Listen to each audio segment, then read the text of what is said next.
Peace. Welcome to the midweek live stream. Pop. Hi, everybody. How's it going? Hello, Kev. Hi, T-Pal, the Renegade Realtor, Leah, Gloria Retinos, Grant Ramirez, Teresa McGuire, Debbie, Margaret, Deborah, Patricia Casey, and Heaven is in the house as well, I see. 5'0", Coco Kate sometimes, Stanley, Monarch, Diva Anna Bouget, Vel. Hey, Vel, long time no see. Hope you're doing well, sweetie. Hey, Quins, Steph, Trey B, Liz M, Yana Clar, Miss MG, Evian, Mantis. Hello, Dacob. Nice to see your beautiful face again. What a beautiful Camellia. Thank you so much, you guys. Hello. Caro, Nay, Liz M, DD Bean. How's it going? DD Bean, Night Owl in the hoose. Couple of things. Well, first of all, thumb up the live stream, right? Thumb it up means the world, but also for the rewatch crew, if you're watching this later, be sure to help out the Fashion Bunker by commenting in the comment section down below the timestamp for every new topic, when it begins, and the title of the topic. That helps me later generate thumbnails. Thumb up the live stream, become a member, all that good stuff. Or we can blend in here the thing, Bubbles, blend in the thing if you want to tip your host. Gloria Retinos, Johnny, Stanley, Merch Helen. Oh my God, so many lovely people. Mary Smart. How's it going, everybody? And surprise.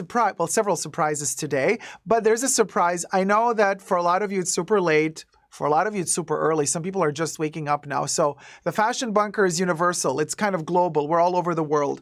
But after this live stream is over,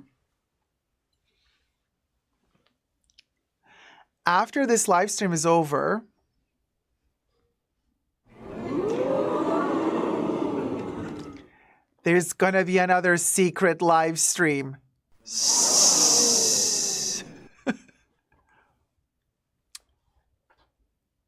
Yes, to celebrate Happy Hump Day, Pretty in Pink. Hi, Renegade Realtor.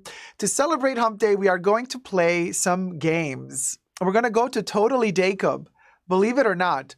So after we're done with the live stream on my main channel, hop on over to Totally Dacob, my pop culture channel, and we're going to have ourselves a jolly good time. We're going to play a little, we're going to have a little moment, a little fun. Yeah. Fun. Over on Totally Dacob. I've already prepared the thumbnail.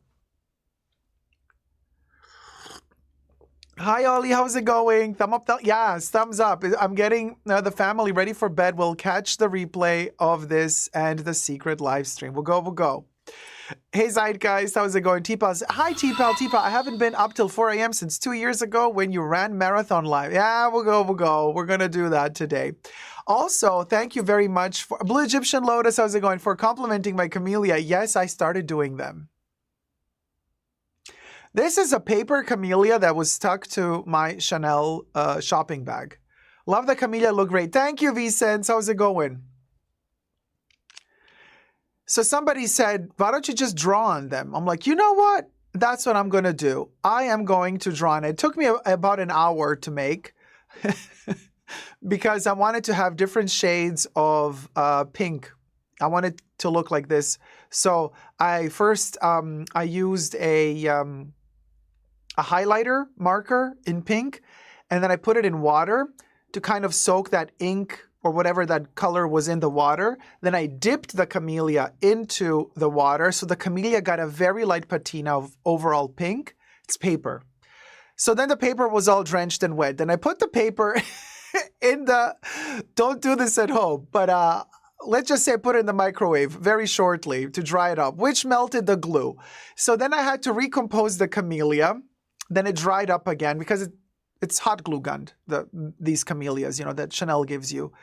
And then I went with different degrees of intensity of highlighter marker in pink. So that's why you get this shading effect, as you can see. It's like all kind of different intensities. And then once that was dried up, I went the edge of the petals, like half of the edge of every petal, I did an extra pink. I just wanted texture, density. So I have a photo to show you guys. And then, of course, I hot glue gunned this.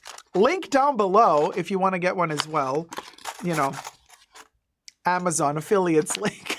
Baby, I'm just attaching these gorgeous little metal things with a hot glue gun to the back of the camellias. It works perfectly. Love these 2 bits. I'm turning all my freebie camellias into these. So let me blend in the picture.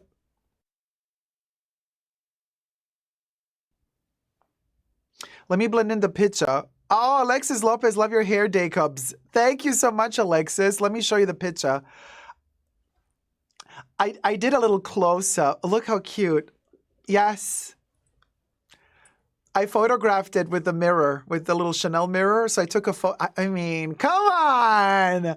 Are we artsy-fartsy or what? By the way, to see most of my Chanel photos that I do, go check it out on my Dacob CC Instagram account. That's Dacob CC, all spelled together. Isn't this gorgeous? Not that I made it, but I love it. You know what I mean? Of course, I did not make the camellia. I just painted it. I wanted to give it, you see the textures? Now you can see it up close. You can see all the different layers of pink. And this is what I meant with the edge, adding that extra pink to the edge of some of the petals. So yeah, it's super I mean, I know it took an hour because I wanted to have those extra layered textures of pink, but it's super easy to make once you have one of these camellias.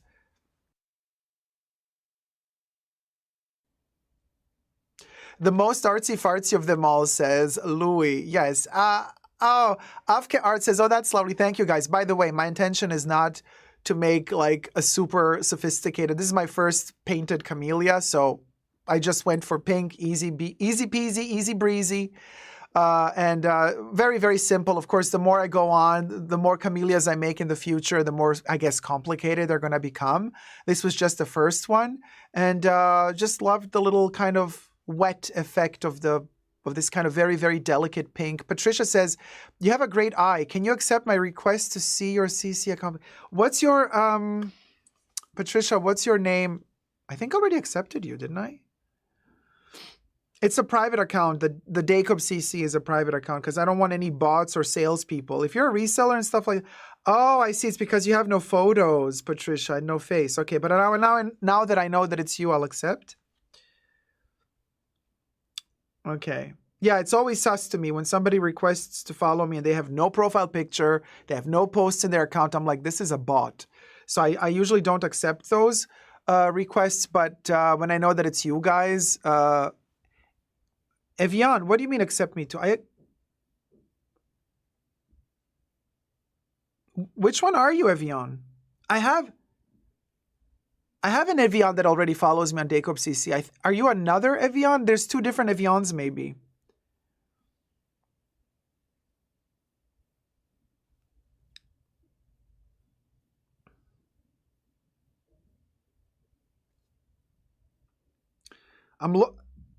Did you like... Oh, Vicente, hey, how's it going? Yes, gotcha. Evian says, no, only me. But where are you? Hold on, let me try to find you. When did you request? Well, delete the request and request again, so I have it as a new request, so I can see. I can see you. You know what I mean, Evian?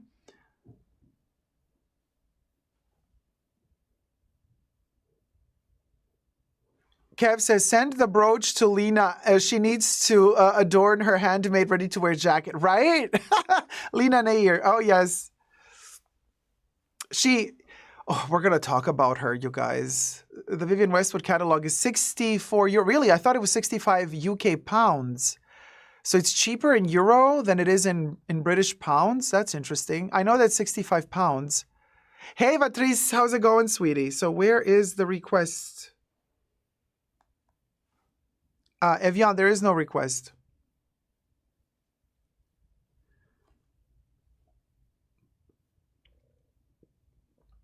So, Evian, let me check. There's no users found. Do you have a different name on Instagram? I don't know.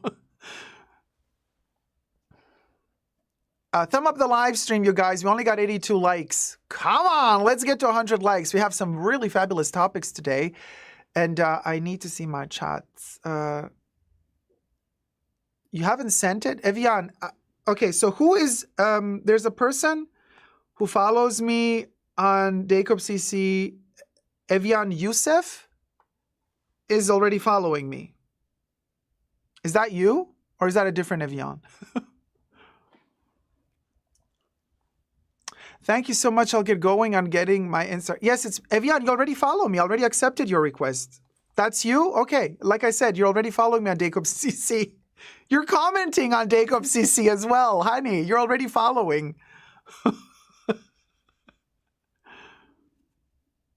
I don't do messages, Evian. I don't do DMs. So, yeah, there you go. You know, very rarely. Yeah, DMs I don't do. If I started doing Instagram DMs on a regular, I would not have a private life anymore at all. It would just be. Zyka says, Dacob, one question. Have you ever visited the Abbey of Abazin? I've heard there's a guided tour and everything. No, I have not. I have not. I have not visited it live. So anyway, this is the Camellia, and that's the upper photo. Lower photo reflect. Oh, actually, one of these two mirrors is a close-up. Ah, the bottom one. Okay, yeah. So the bottom mirror is it's a magnifying mirror a little bit, and the upper one is the regular mirror. Okay, they kind of look the same from a photography point of view because it kind of looks like this mirror is more in the back anyway. But technically, yeah, this is more close-up. So we have a close-up here, and here we have the. There you go. So totally doable. Really easy. Plus, these, I've now been experimenting with these pins. I've attached them to 3 or 4 of the kind of freebie camellias that Chanel, you know, gives you with the shopping bags when you buy in the boutiques. Oh, Terry, thank you so much. Teresa McGuire donated $75. Been a hard day. My daughter miscarried this morning. We just found out last week we were going to be grandparents again. So it's been a rough day. I'm so sorry, Terry, to hear that. Not sure if that word is okay to say on here, but okay, it's done.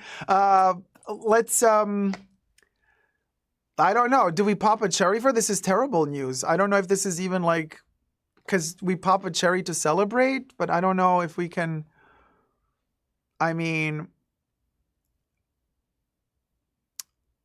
do you want us to pop a cherry or not? Because this is kind of not really a cherry situation. I don't know. It's fine. You want us to pop a cherry? Okay. Terry wants to pop a cherry. A little rhyme. All right, let's do this then. Well, here's to better times ahead, because just because we're in a pickle and something happens today doesn't mean that it's game over. It's never game, you guys, it's never game over until the game is over. And as long as we're here, the game is not over. That's just, at least that's how I see the world and life. So this is really, really, really sad news, but it's not game over. We gotta, you know, stay positive, focused, build ourselves up again, try again, and you know, over and over and over again. That's what we do. We're like the phoenix, you know, we stumble, we fall. Sometimes we hurt ourselves while we fall, or as we fall, then we pick ourselves up again, and then we keep walking. Seriously, you guys, I mean, it's not like we got a choice. Honestly, life just keeps going on and on and on. You know what I mean? Like we can at one point just sit sad and go through the depression or whatever, which is also fine. If you need to go through it, you go through it. But then like you got to stand up again, you know, because life is there to live it. And we got to keep going, keep going, keep going. And that's all we can do. So let's pop this cherry with that in mind, that we're going to keep going. You know what I mean? So hit it, Bubbles. Let's ride on that journey.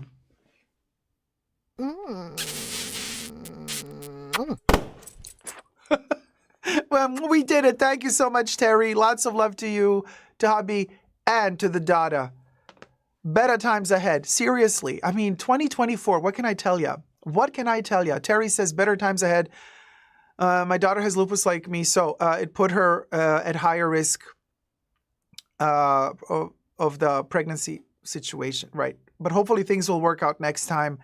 I'm being also very, very cautious today, you guys, because in light of what happened last live stream, do not talk. Do not write anything in the chats, okay? But I can just tell you this, YouTube has demonetized my last live stream because of a certain conversation that was had. So, to the mods, as soon as somebody gets political, you delete. Block and delete immediately, because there is no conversations to be had here other than a lovely fashion talk, emotional conversations that is, you know, wonderful stuff. Actually, you're not allowed to say, okay, well, I mean, what can I do? Yes, exactly. No P word. It's totally forbidden. The whole P word is forbidden.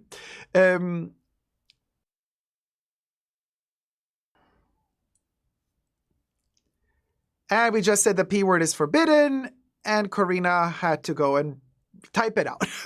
There you go. That's my people. You need a minute to figure it out, but no, you can say whatever you want, but then your video will be demonetized. So just saying, guys, keep it. There you go. So anyway, there's that. Yeah, YouTube is being very iffy. That's no fun. YouTube gotta love. I know VSense. So it's been a week, you know. They've kind of like, I know Marlene Perez. It's ridiculous. Marlene, I read your comment that you posted underneath the Bloomberg video. Because, okay, let's throw some shade. Okay, first of all, before we film the first topic, let me first call out somebody. Not particular, I'm not going to say any names, also because I don't know their name. I don't know their name. I just saw their video. So, as you guys know, first of all, thanks to Kev, one of our lovely mods, and also members of the Fashion Bunker. Kev is on it. Like Kev is on it like one of those truffle hound dogs that sniffs out a truffle before the truffle is even born. 5 foot nothing. Oh, thank you so much, sweetie. 5FD nothing donated $50. Some small compensation for the loss of income. Very kind of you. Thank you so much, sweetie. Papa Cherry Bubbles, let's drive to the journey. Oh my God, Bubbles, you were so fast. Before I get to the shade, let me just mention something very briefly. 5 foot nothing started a YouTube channel. 5 foot nothing just actually sent a tip. I was going to mention this anyway, even without the tip, just letting you guys know. The second I found out that 5 foot nothing made a YouTube channel because it was suggested to me, I subscribed immediately, and I recommend all of you to go and subscribe to 5 foot nothing's YouTube channel.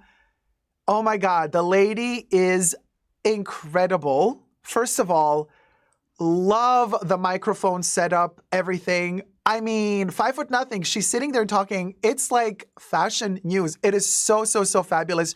She tries on the clothes. Conversation is gorgeous. Love the sound of her voice. So relaxing. And, oh, Steph, you already subscribed? Yeah, no, 5 foot nothing. Delicious. I highly recommend her channel. Very refreshing. Very different from other channels you're going to see on YouTube talking about fashion. First of all, she's,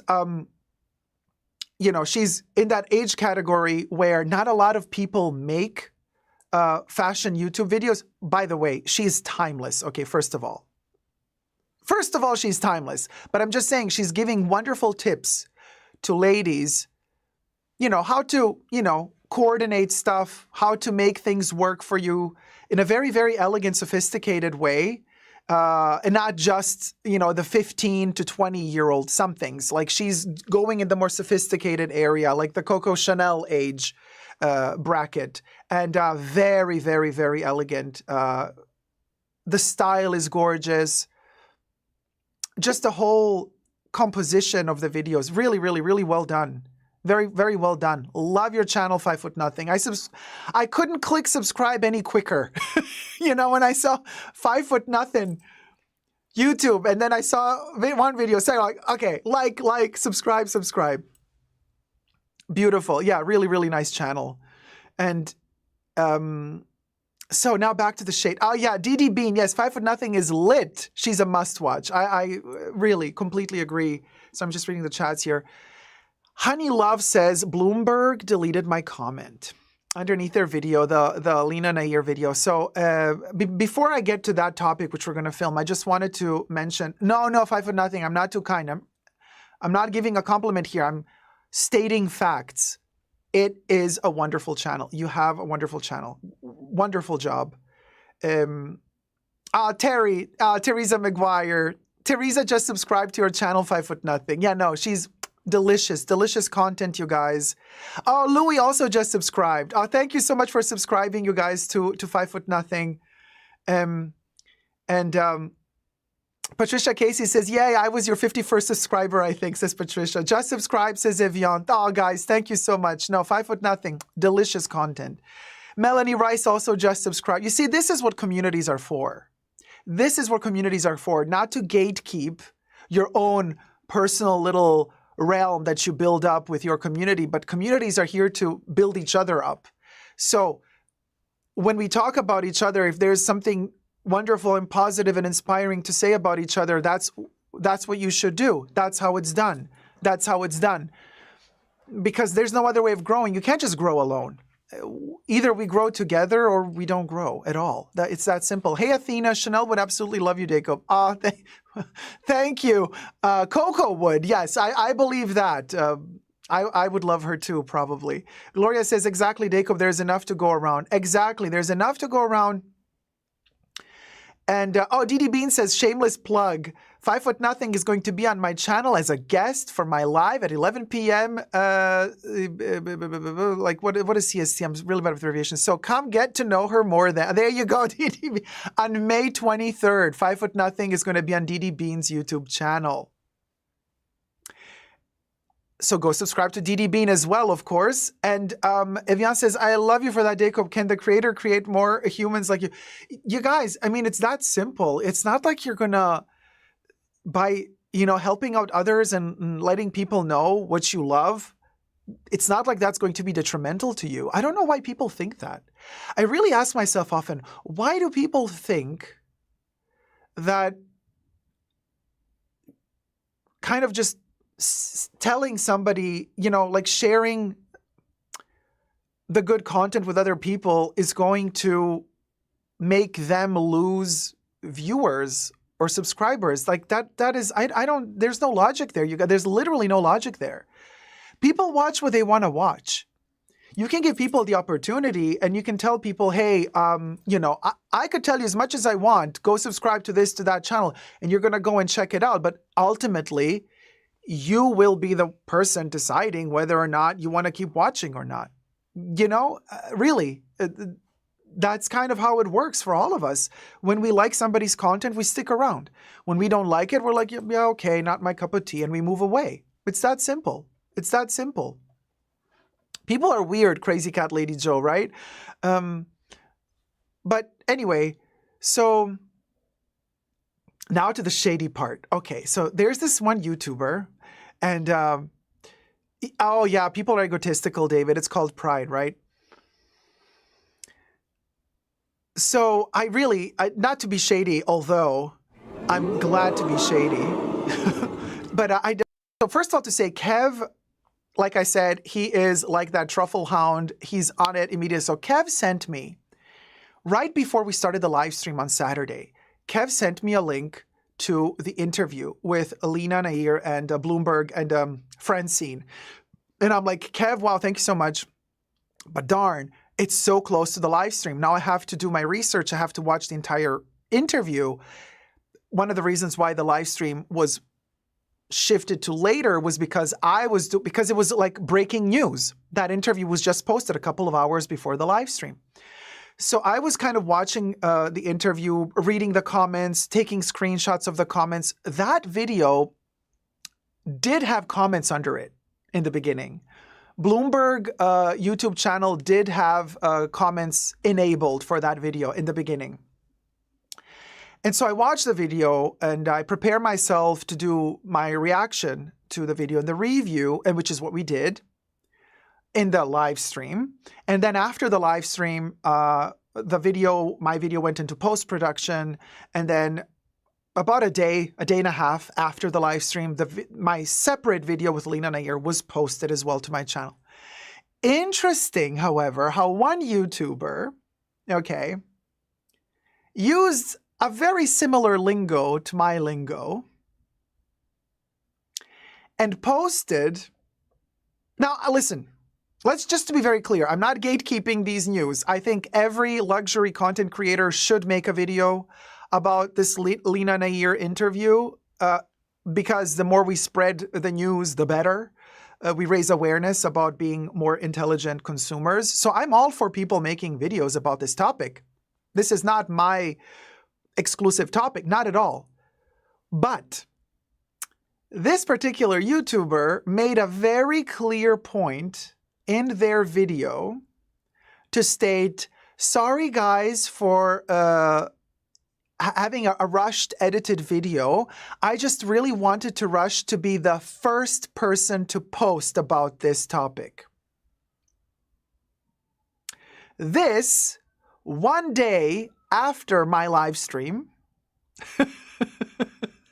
one day after my live stream, but this person knew how my live streams work, and they know that my topics from my live stream are then extrapolated and I post them as individual videos.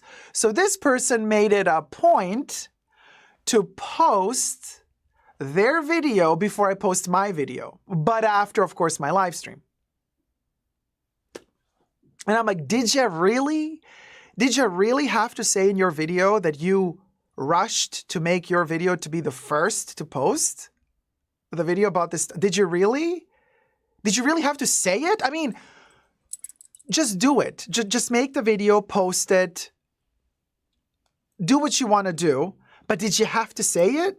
You see, this is why I'm saying I'm not gatekeeping the topic. Everybody should make a topic about this video that does YouTube because I believe it's a really interesting topic to make videos about. But you had to say it. You had to say it, and you had to lie because my live stream was a day earlier than you posting your video. And how do I know that this person watched my video or my live stream? You know, they use my lingo. Everything I say in this video is for entertainment purposes only, not rooted in truths or facts. Everything's alleged and just my opinion. Oh, you're using that lingo now. So you are watching. But you want to be the first one to post this topic. And you want to say that you're the first one to post this topic, even though you posted a day after the live stream. Honey.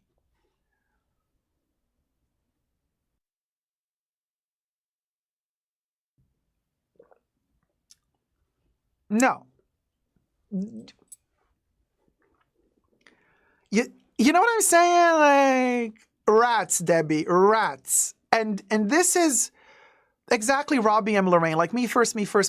And again, just to be very clear, not gatekeeping this topic whatsoever. I encourage everybody who talks about luxury on YouTube to make a reaction to this interview because raising awareness about it is really important, okay? But don't do this shady stuff, you guys, because wagaka, what goes around comes around, and I get to know about these things, you know. And it's not a pretty picture. It's not a pretty picture. It just doesn't. Oh, thank you, Jim. Jim has donated $20. Thank you for your upbeat personality and Lord, you know your stuff. Thank you so much, sweetie. Let's drive towards the journey end. We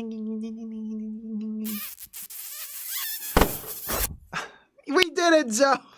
Thank you, sweetie. Thank you so much. Thank you. Was this for me to read or not to read? Hold on.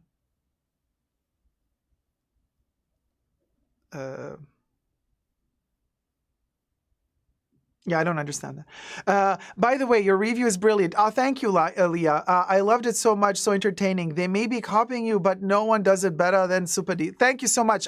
Like I said, again, not everybody has their own style. Everything is fine, you guys. There's no better or worse. Like I said, in situations like these, raising awareness is really cool and important because consumers should know.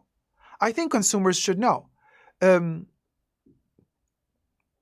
You know, that other YouTuber said the quiet part out loud. They literally said in their video, I rushed to post this video to be the first one to post it.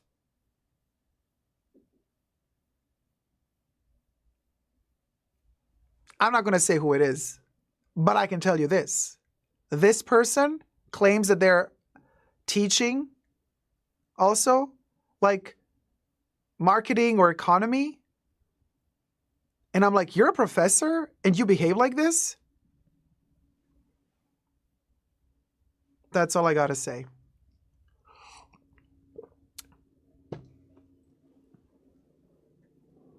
That's all I got to say. Miss Personality. Miss Personality donated $25. Thank you so I'm loving much. the flower pins. Thank you, thank you. I made it myself. I don't know if you tuned in. Well, I painted it myself. Okay, Chanel did the paper. This is one of those paper camellias that they put on their shopping bags when you buy something. So I took it off and I turned it into a pin, and I painted it in pink. Thank you so much, sweetie. Let's drive towards the tip journey. Hit it, Bubbles. That's a quick drive. Thank you so much. Hey, Oshidi. Zyga says, but Oshidi Dacob has top-notch quality, unlike Chanel. The shade. Hey, Corey, how's it going? Jack's Bag Attacks says, oh my God. I know. I know. Kev says, we just a source of inspiration for all others. They watch us, but they can't be us. We'll go. Wagaka, wagaka. So, and I'm like, yeah, really? And then you want, and what do you think you're going to get by doing this? Are you, because you're going to get more views? You think you're going to steal the views? Is that why you want to post the video first? Because you think if you put the title, the YouTube algorithm is going to recognize your title as like, is going to push it to the top of the search? Really? Is that how you think it works? Because that's not how it works. Sorry to have to break it to you. That's literally not how it works. You know.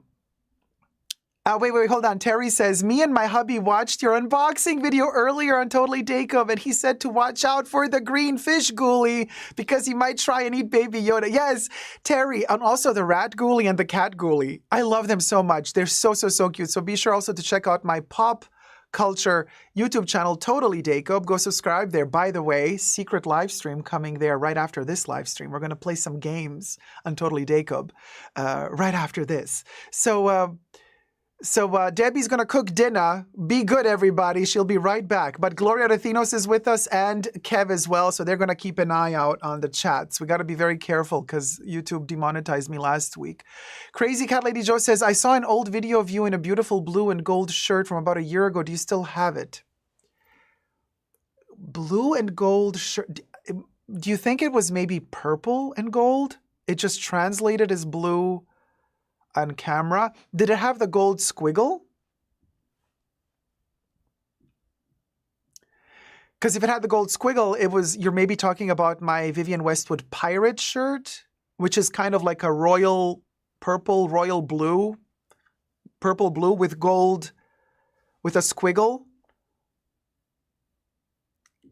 Crazy Cat Lady just said, yes. Okay. So I do have two. One is completely white because my favorite shirts are always, I'm wearing a white shirt today. I love white shirts. So I have it in white, like a pure white pirate shirt from Vivienne Westwood. And then there's that purple version with the squiggle. Oh, Karina, thank you so much, sweetie. Karina donated $10. Didn't mean to be controversial. I thought you were saying we needed to refrain from discussing the topic only, not also the name of the topic. I'm just incredulous if that is YouTube's policy. I know, sweetie. Thank you so much, sweetie, for the tip. Yes, we don't do it in the chats and we don't talk about it. Right. As long as I'm on their radar. And I seem to be on their radar. Because last week, they also pulled out, they took monetization off of one of my live streams. And then I appealed. And then after a human checked my video, they freed it again. So we were good last week. This week, they didn't do, well, this week. Sorry, 2 weeks ago. It happened already 2 weeks ago. I appealed and it went through. And then they said, sorry, our bad. We have reinstated all the ads. But this last Saturday's live stream, after I clicked on manual review, I appeal. The review came through a couple of hours later, and they said, yeah, we still deem your video not to be ad friendly. So there you go. David says, I'm a New Yorker. I eat dinner at 11. Okay. Oh, Karina. Bubble. Oh, then Nate. Let's do. Wait, hold on. Nay donated $10. Thank you. Sorry to hear about the demonization. The demonization. Thank you so much. I love how you spelled it. Yeah, it does sound like that, actually. So first, let me do Karina. Drive into the tip. We did it, Joe. And now we're going to do Nay. Thank you so much, Karina. And thank you so much, Nay. Wait, let the confetti have to fall first before we can reactivate them. Okay. Let's drive and drive and drive and drive it. For Nay. Yes, Quinn. Thank you, Karina, and thank you, Nay. Thank you both very much. The demonization, right, Evan? Love it.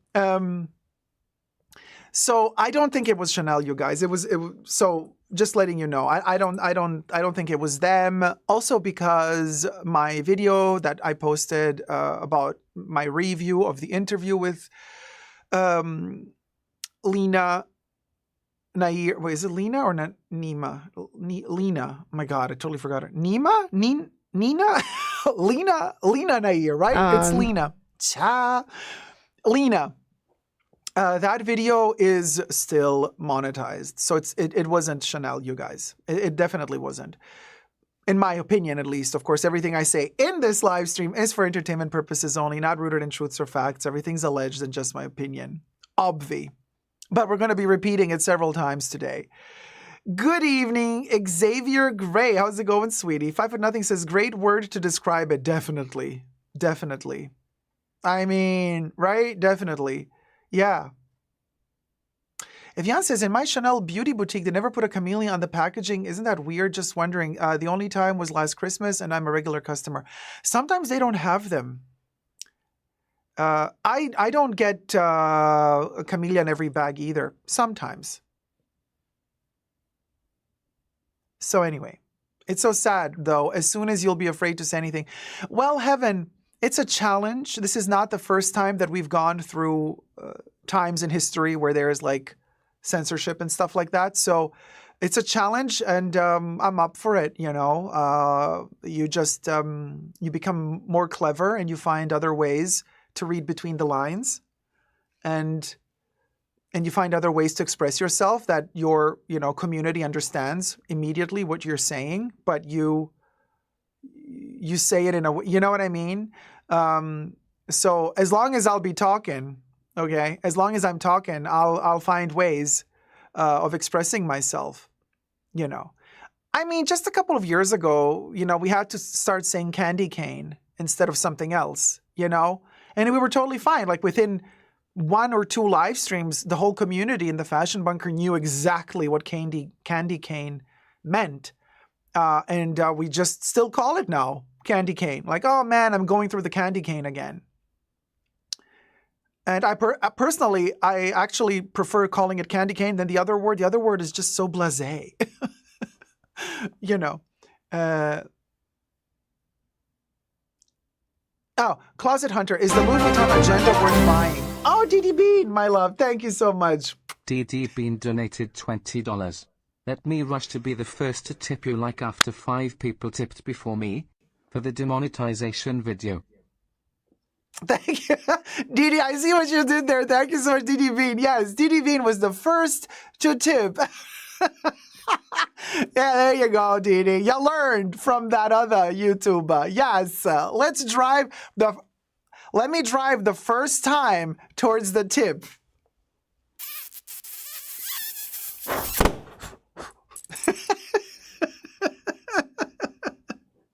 We did it, Didi. Thank you. Thank you so much, sweetie. Oh my gosh. Stanley, I don't know if there's a scarcity of the camellia, but sometimes they're a little bit iffy about giving out the camellias. About what, though? Evian is asking, is it rude to ask for the camellia, you think? No. I mean, you guys, if you're going to a Chanel beauty boutique and you're purchasing a product,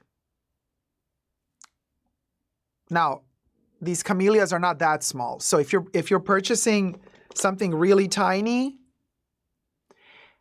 and listen, hear me out. It's not about the money. It's about the size. It's about you guys. I know you're gonna come for me now.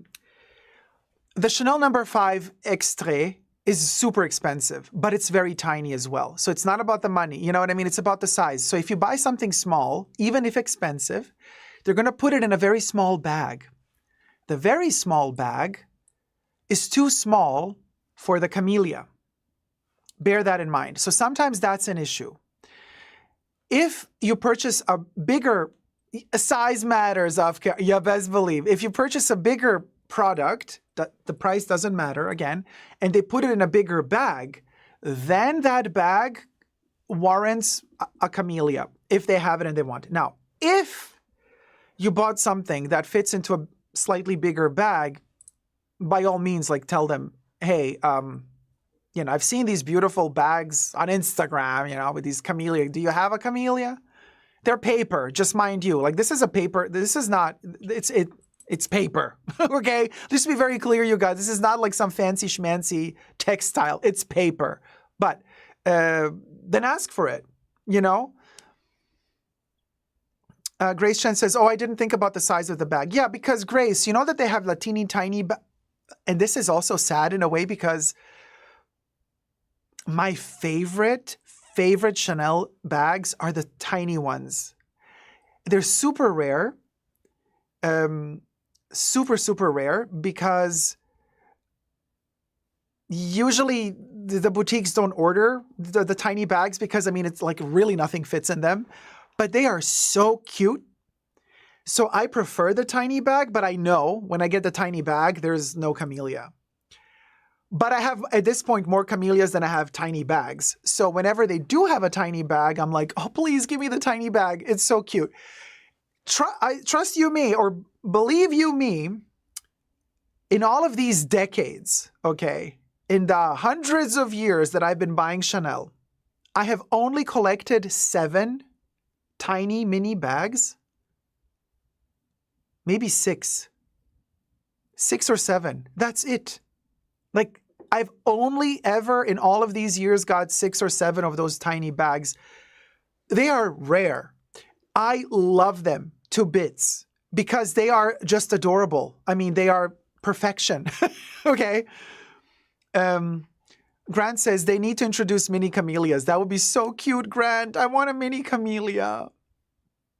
But Leah says I asked before as well, and they gave me 2 extra. So of course you can, even if you get the tiny bag, you could say, hey, I really love your paper camellias. Can you give me one? If they have one, they should give it to you. It's paper after all. Come on. But so yeah, Closet Hunter says also, do you think a gold-plated Chanel brooch is worth it as well? I see a Louis Vuitton agenda and Chanel brooch I really want, but I would like your opinion. A gold-plated Chanel brooch? What do you mean? Like an authentic one?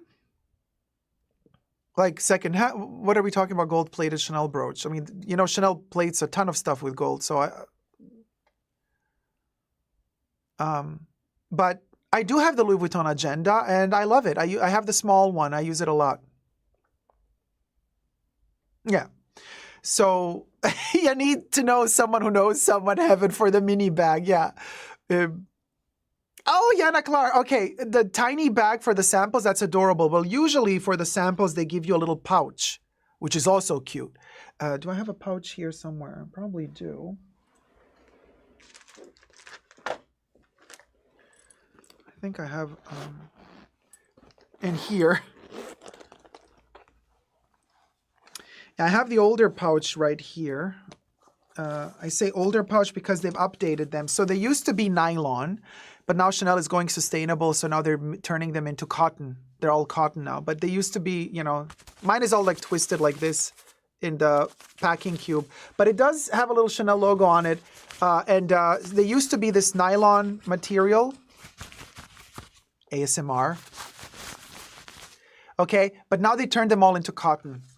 So usually they put samples in these little pouches, super cute. I love this to bits. And usually this is the pouch you get when you order Chanel online from the beauty section, and they put the samples in a little satchel like this, but in cotton. The older versions were in nylon. Okay, Yana says, they know I love the mini bags. I sometimes get the tiny bag as well. Yeah, they're super cute. Yeah. So, yeah. Oh, Coco Kate sometimes says, my husband makes things out of leather. We can make mini camellia and send you some, but where to send? Oh, Coco Kate sometimes. That sounds amazing. At the moment, nowhere. Really sad story. We're having an issue with the Postal Service because somebody from the Postal Service got a hold of the universal key and is going around stealing everybody's post. So I'm not ordering anything at the moment. And I'm working on getting a new P.O. box. So I will let you guys know when I do get a P.O. box. But at the moment, I don't have one. Yeah, Coco Kate sometimes. Terrible, because seriously, like important documents also get stolen because they have the key. They open everything. So there's a security guard now, and the security guard is being briefed, and we're working with security. It's been I'm telling you, these past couple of weeks, you don't know half of it. These past couple of weeks have been really dramatic for me. You know, the surgery is one thing, but then all of these other problems have piled up on top of it, which is really debilitating. And then, you know, I'm still having issues post anesthesia.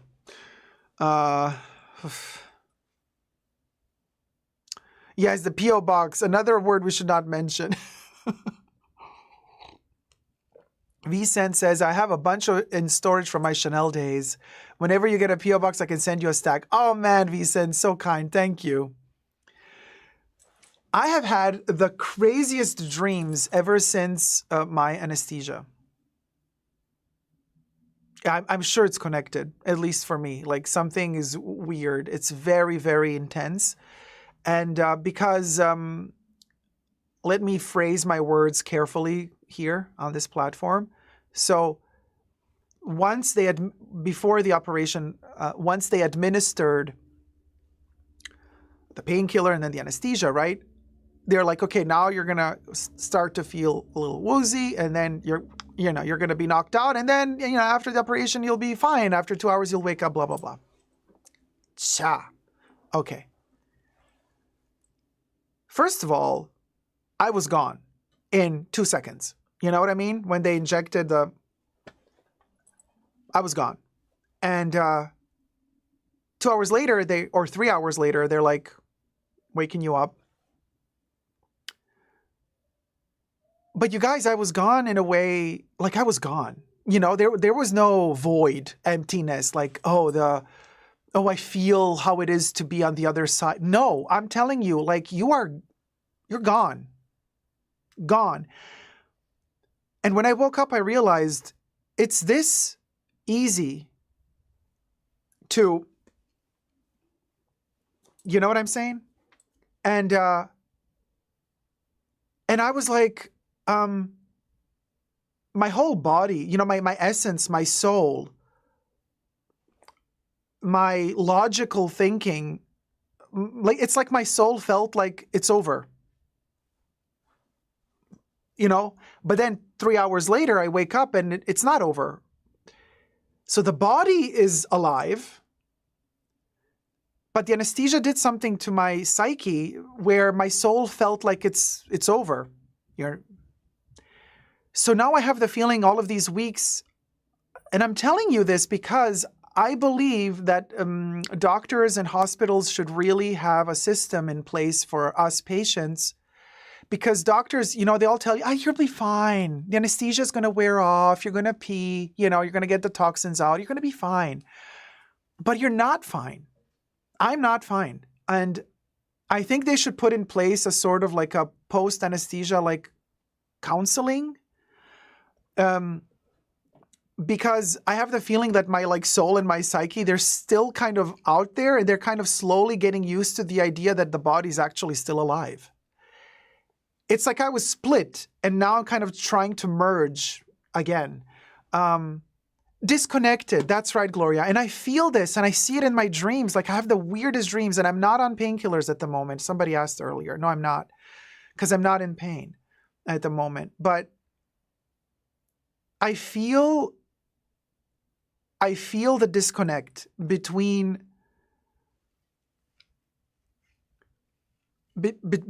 this being knocked out and because I was talking to a friend the other day, and he's like, oh, so it was like a void. I was like, no, not even a void. You're gone. But I mean, no emotion, no echo, no light, nothing. It creeps me out because, I mean, but at the same time, it kind of makes me feel better in a way, because I feel like, oh, okay, now I know how that's going to be when that time comes for me. Now I know. And in a way, I feel less scared. I feel less scared because I feel like, oh, I've experienced it now. And it's just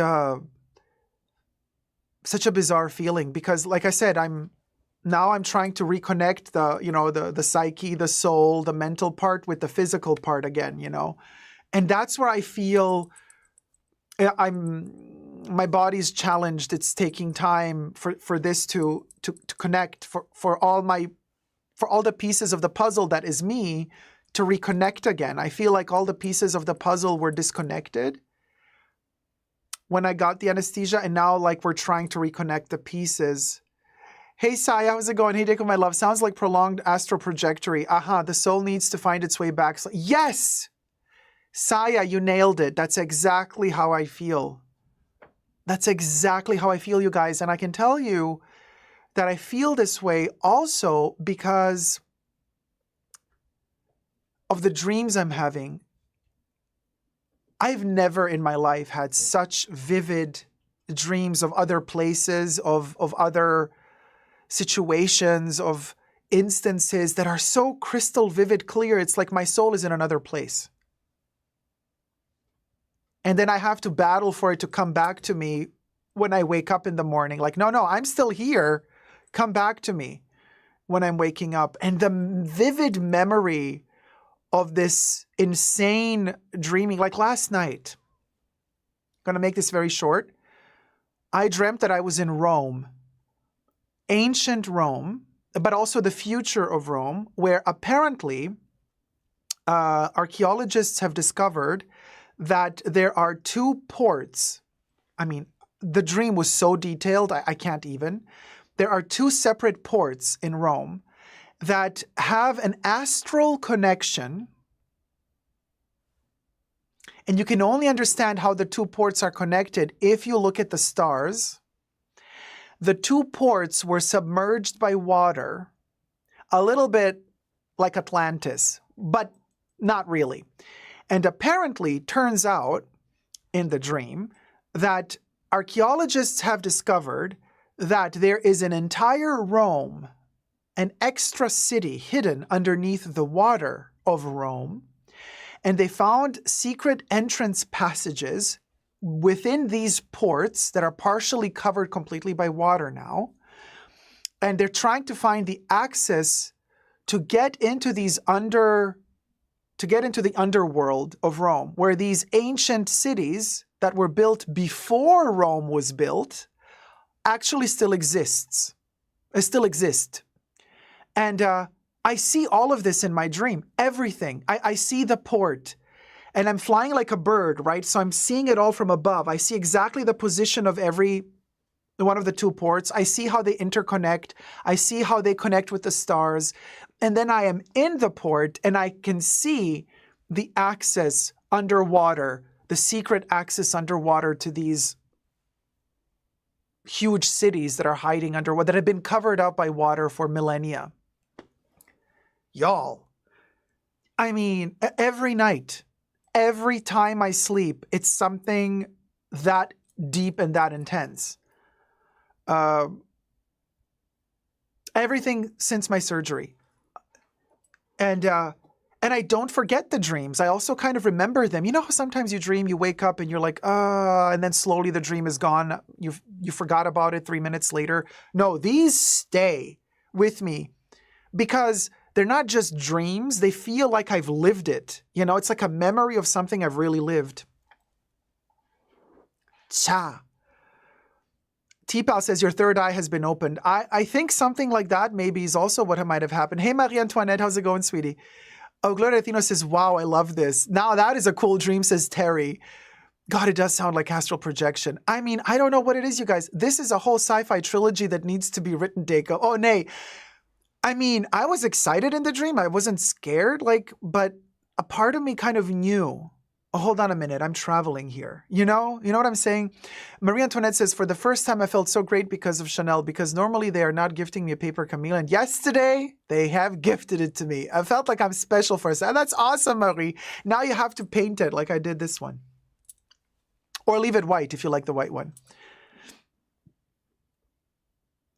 Debbie, I don't know. Past life, remembering past planet, because it's not like Rome actually has these two ports with the hidden cities underwater. They haven't been discovered yet. But officially, Rome doesn't have cities underwater.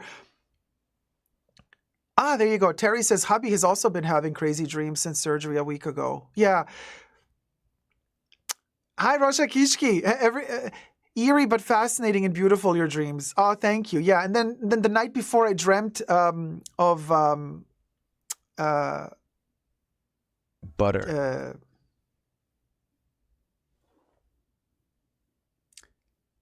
Isabella Rossellini.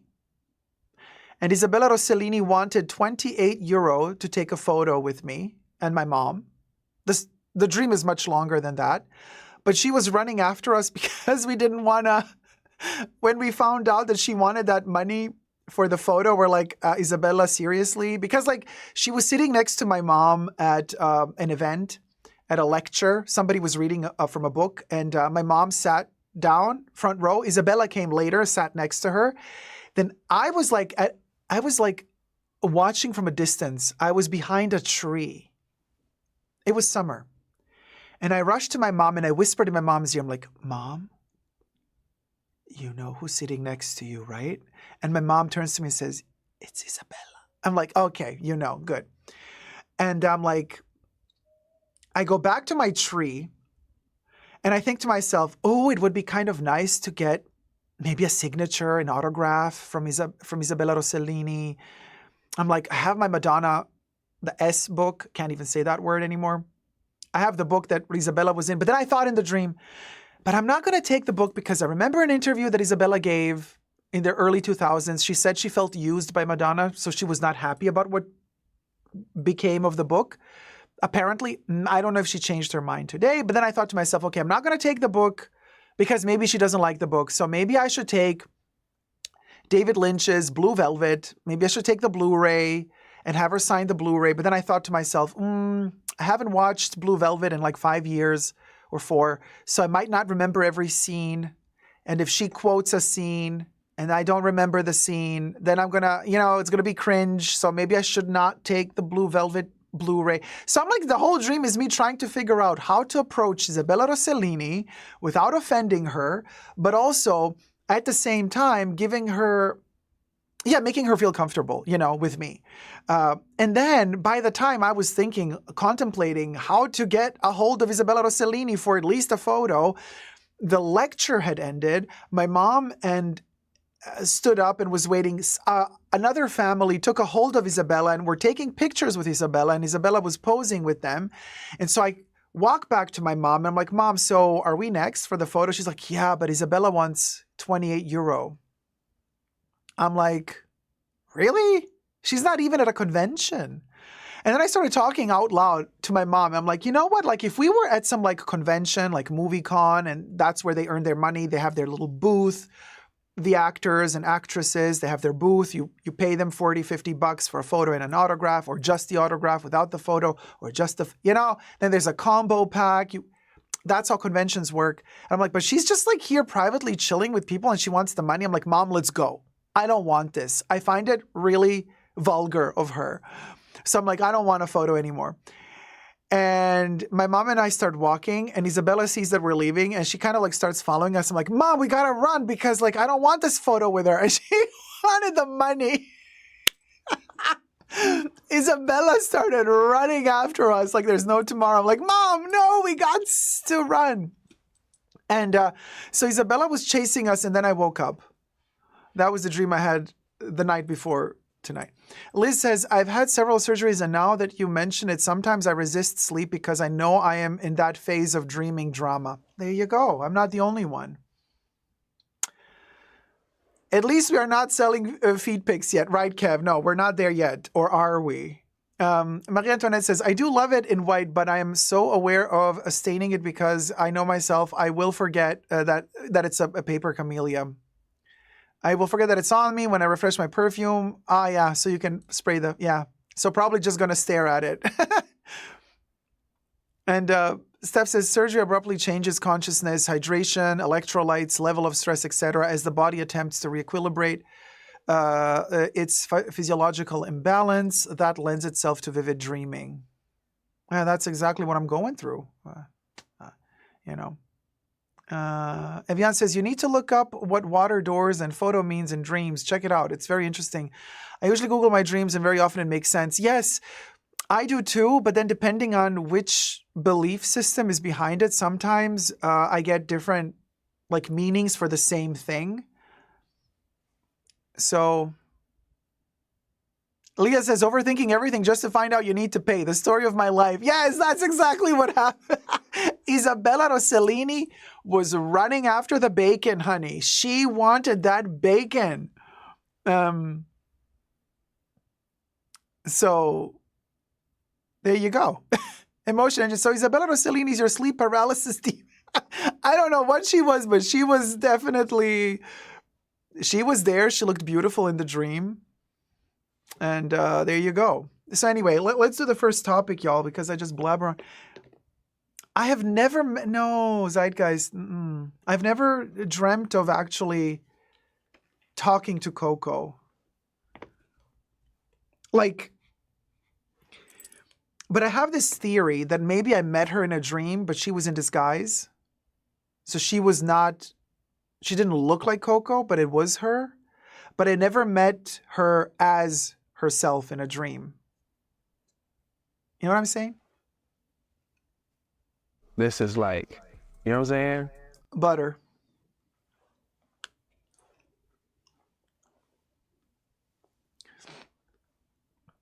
Grace says, Heaven, some Chinese people believe that the soul goes on a journey while we sleep. If someone paints your face when you sleep, the soul may not recognize the body. Yes, Grace Chen. We spoke about this a couple of weeks ago, remember, in the live stream.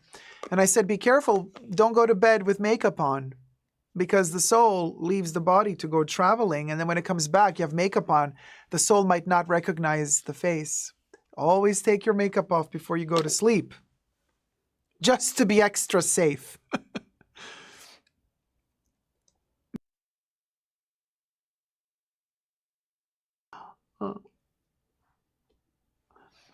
Kev is like, I've been eating butter slices of cheese lately. I blame Mr. Williams for it. How's that? Butter. Do you think Pharrell dreams that he's Marc Jacobs?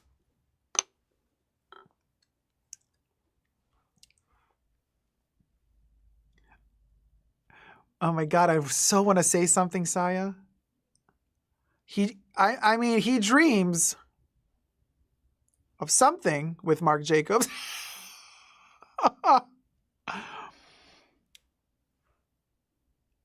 You know what I'm saying? Oh, he's dreaming something, all right. You know? You know? Aspirational journey for him. Exactly. A collab of sorts. Yes, frozen luxury. That's the perfect way of putting it.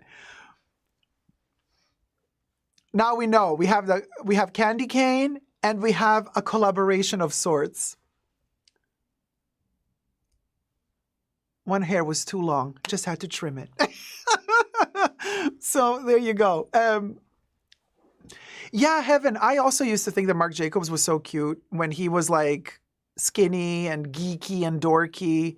But then when he started, you know, the alleged lip plumping and the bodybuilding, and he just became your typical wannabe mask for mask, but like totally sista, I was like, no, not for me. Not at all. And then since he started wearing the Balenciaga slipolets, girl, please. No, sorry. No, the ballerina slipper's guts to go yesterday. And he keeps posting on his Instagram. Like every single day he posts a photo with those ugly ass slipolets. And he's like, slippers by Balenciaga. Thank you so much, Demna. I'm like, so disappointing. So disappointing. You know, that he's supporting Balenciaga so openly, but also like, yeah. Oh, Zeitgeist. Okay, I see what your type is. You like Tom Ford. You like the current version of Marc Jacobs. Okay, yeah. To me, no. None of them are my type. They're very cliche. Like too preppy, too clean. Wannabe mask for mask, you know. Plus Tom Ford even changes his voice. It's so embarrassing to me to listen, you know, because like very cringe. Because, you know, he changes the voice and he goes into that when he's talking because he's like very male when he gives an interview. I'm like, please, come on. Watch older interviews with him, like when he was younger, like he doesn't have that voice. Ugh. He like totally developed it. Like that lady, what's her name? That lady that went to the Slamma and for selling that machine that was analyzing like your DNA, but it was like all, you know, phony. What's her name? But now she's out of the yeah, that lady, Nay, and she Elizabeth Holmes, yeah, that's the one, Elizabeth Holmes, and then you know also they like have her talking in the past videos of her talking, and her voice is like your classic voice, and then when she started becoming the CEO of this company that you know will go.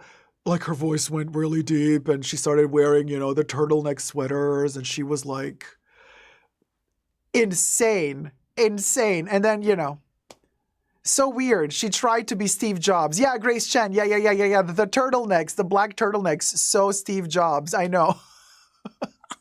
Oof.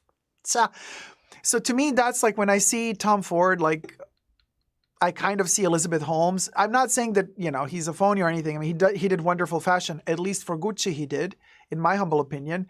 But it's the voice. It's the talking. It's that, you know, trying to be like this manly guy when in reality, honey, she a sister. Boy, what a sister, you know, but then like behaving like, no, I'm this dude, you know, I'm like mask for mask, you know, straight acting, straight looking. I'm like, girl, there's nothing straight about you, okay? And the more you act straight and the less you look it, in my humble opinion. So to me, it's a turn off, but, you know, I can see how some people see beyond that and just like the surface, superficially, you know, you could say they look interesting. Well, Tom Ford looks interesting. Marc Jacobs really needs to go back to his days when he looked geeky, when he was like a skinny, geeky guy. He was so cute, you know, with the longer hair. Well, you know, when you Google Marc Jacobs past pictures, when the lips were his natural size, everything, you know,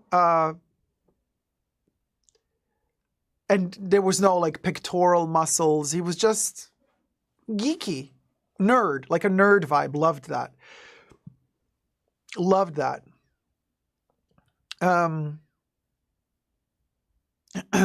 Emotion Engine says, I think Tom is less mask for mask, but more old Hollywood gay type. Possibly. I mean, both are cringe though.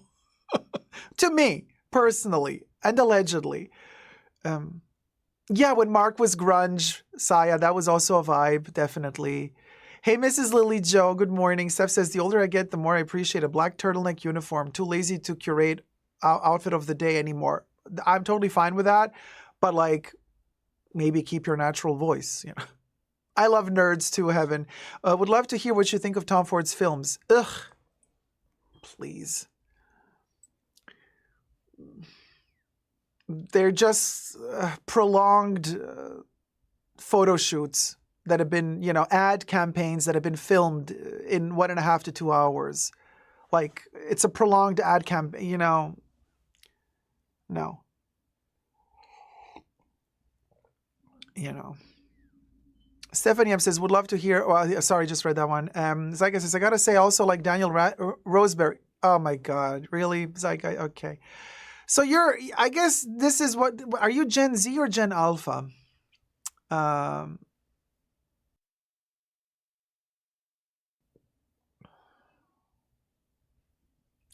Because I'm thinking if this is maybe a thing, a generational thing. Gen Z, okay, so maybe this is a generational thing of liking that type of, so for you, all of these men that you mentioned, they're all daddies. I mean, for your age, they're all in their 50s, 60s. And they're very preppy, very trimmed beard, overly clean, you know, like very, very, I cannot. Like, I cannot stand men that are that, especially when they get older. When they get older and they are that curated, over the like there's not one single hair out of place, and they behave like, don't do this at home, I'm a professional scratcher, thank you. They behave like, oh my God, it's a whole vibe. You guys, can we talk for a second here? Very Joan Rivers, they have this attitude. It's hard to explain. You have to really analyze them, their posture, how they walk, and how they are in a room. I find it extremely cringe. But what they do is, all of them, Tom, Daniel, what's the other one? Oh, Mark, they all have this posture of a submissive teenager that really wants to make it through college and university with the best of grades, listens submissively to everything you tell them in that sitting up straight but slightly passive tone. Body language is everything. Daniel has that in particular. Son of a preacher man, we know that as well. Texas, we know that as well. But there's that, this is how they get you. And this is how I believe most of these men have made it so far, also on the scale of, in business, you know, in the fashion world, they have achieved so much success and they're like artistic directors of these brands, blah, blah, blah. Or they have their own brands like Tom did. And they have this attitude of self-sufficiency. They are, in a way, oh, I hate it so much. And I know hate is a hard word. I loathe, okay. I loathe hydrangeas, as Madonna would say. But there's that, it's repelling to me, repulsive, when I see a man that is completely encapsulated in his own, he's self-sufficient, really. And so that is very attractive to many people. And they kind of fly, they buzz around these people like moths to a flame, you know. They're so attracted by this vibe that these men give off of self-sufficiency.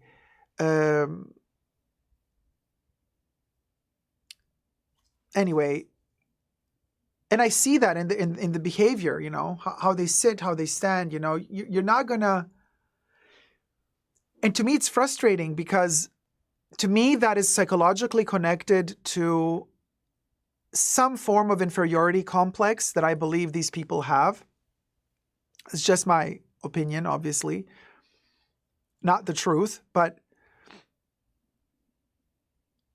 yeah, Kev, maybe they secretly want to be dominated, but they're like, and I love Chihuahuas, don't get me wrong, but they have that attitude of a Chihuahua, big dog energy, like Debbie would say. You know, they want to show you that they're like this little Chihuahua, but they behave like a Rottweiler when it comes to them, to their success, their story, their ego. You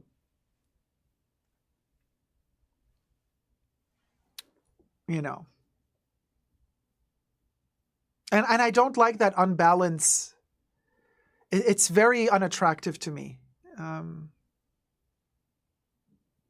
Very unattractive to me.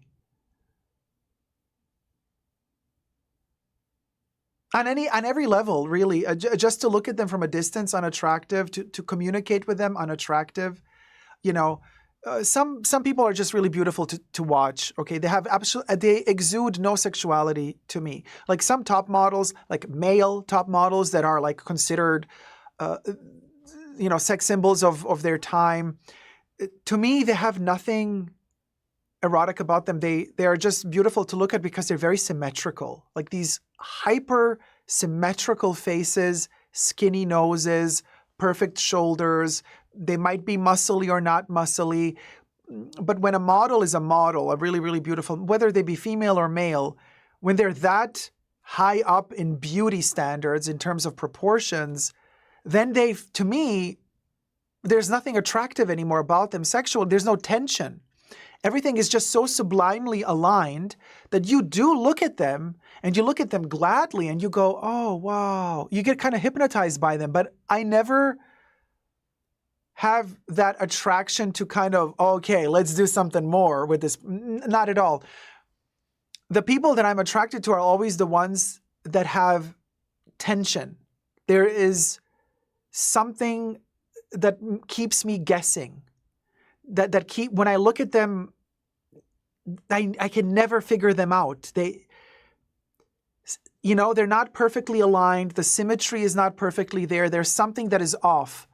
And that imperfect, which by the way, is no imperfection by any means, but just if we're going to compare it to the symmetry standard of Leonardo da Vinci, you could say from that standpoint, they are imperfect just because they're not the Da Vincian symmetry, but they are perfect to me because that slight something that creates the asymmetry, that creates that tension, is what really attracts me.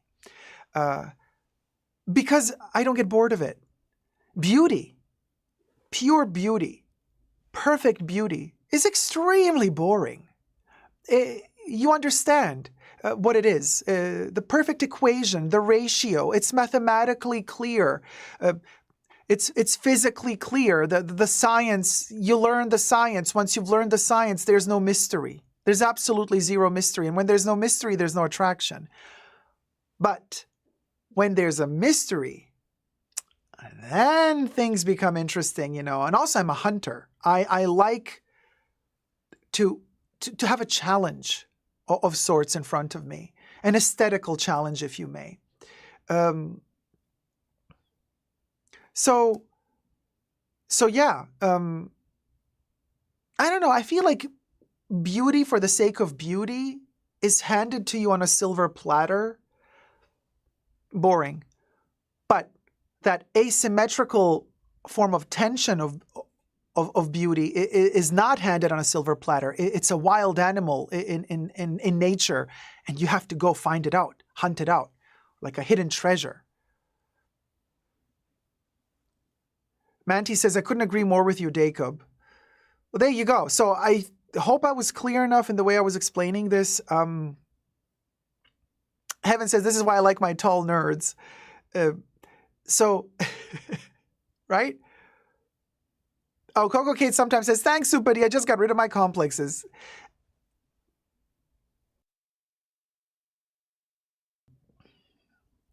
Zeitgeist is like, Dacob, your conversations are always super interesting and I learn a lot. Right now, I'm attracted to preppy zaddies, but maybe I'll change as I grow up. I mean, sure. I mean, when you're younger and you're starting to experiment with things and life and, you know, physicality of your body and everything. I mean, you guys, when you're super young, you can't expect to know immediately what you like. How can you know what you like if you don't try it first? So when you're super young, don't be so hard on yourself. You got to flavor certain things, taste certain things to know if you like the flavor, if you like the taste, right? Same applies to food, you know. You get acquainted to certain tastes, you know. Bitter flavors are usually the most difficult to enjoy, you know. That's why it's so hard to kind of start enjoying coffee or you know, spinach or asparagus. But they can be amazing, you know. You just got to get used to that flavor. So obviously, when you're very young, maybe I'm just thinking, what would be the logic of a Gen Zer thinking, the preppy zaddy? Well, maybe it's attractive to you because you feel like if they're preppy and they are of a certain age, like they got their life, they got their shit together. You know, basically, they're independent, they have the money, they're coiffed, they take care of themselves. It's something you aspire to become as well. You want to be independent one day. You want to have enough money to sustain yourself one day. You want to be able to reach a certain age and say, hey, look, I'm still flexible. I can still jog around the block like J-Lo. Is she walking up and down that block, honey? Oh, she's still that Jenny from the blog, okay?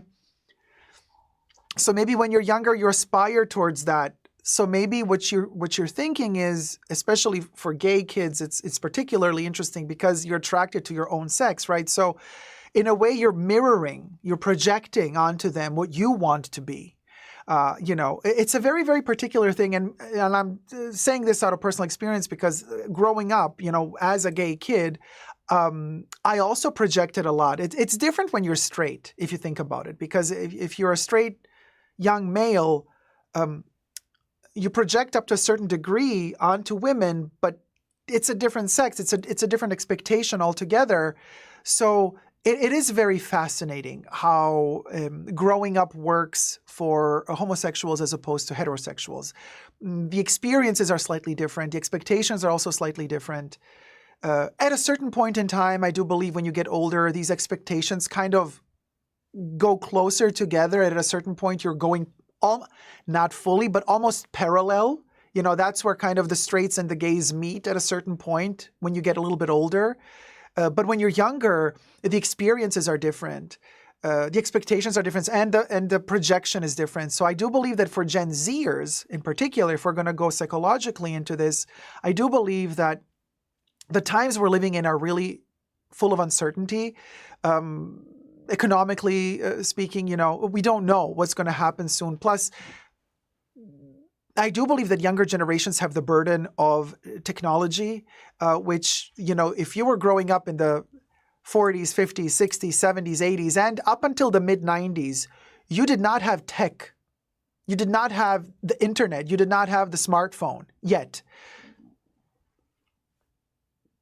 But today, the kids are like, well, you got to grow up. Like at 10 years old already, you know, I see my little nephews. I mean, they're like 7, 6 years old. Like they know so much more than I did know when I was like 6 or 7, you know, and they're with their technology super advanced, and they're like with their minds, like they're forced to be projected 1,000 years in the future. So I'm like, wow, what a burden on these kids.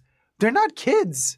They have no time to be kids. They have no time to just be the kids that we were. They're different type of kids. You know, they're the kids of their times, and that's okay too. We all have to adapt. But what I'm saying is, if you're kind of in your 20s now, and you're a gay 20-year-old something, you probably are attracted to these men, these zaddies, if that's your type, right? Who are well off, coiffed, groomed, they have their life together, they have their money, and you're thinking, okay, I don't have any of that yet. You know, like, so that's something I aspire to. So you're projecting towards it. So that could be also the attraction there. What attracts you in them is the potential of you becoming like that one day, rather than actually them attracting you for what they are.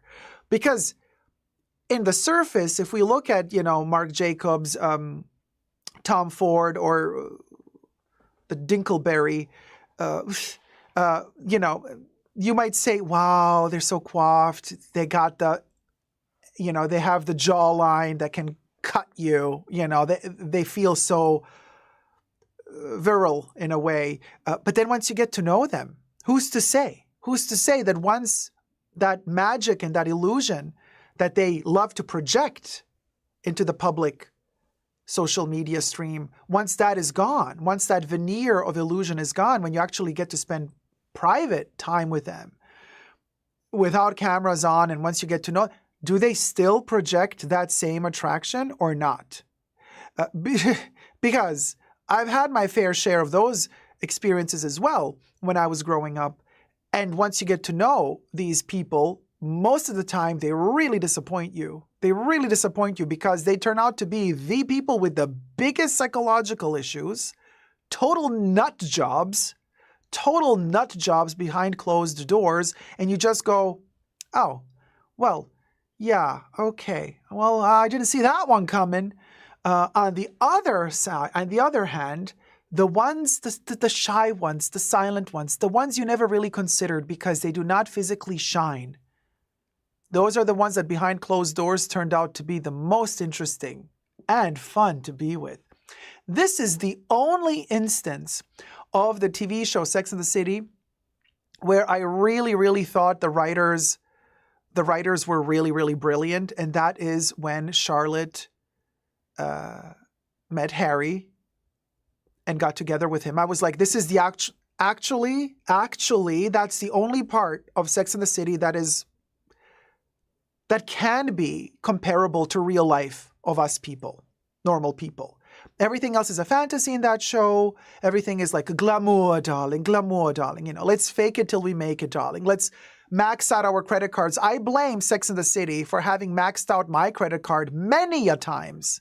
Okay, because of that attitude that they had, like, look, Carrie Bradshaw can do it, so can you. That was before the internet, even though internet was already there. But you know what I'm saying? Like, that, those were our influencers. Who are we kidding? Who are we kidding? Those were our influencers. You know, we thought, well, if Carrie Bradshaw can max out her credit card, so can I. But the only really, really true element connected to reality for me was Charlotte, like at the beginning saying, oh my God, Harry's so ugly, ew.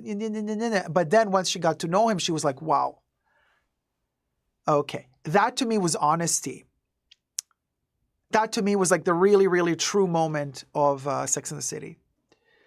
Charlotte and Harry. The storyline. There you go. Kev is like, I blame Dacob for maxing out my credit cards at Chanel. We'll go. But I blame myself for maxing out my credit card.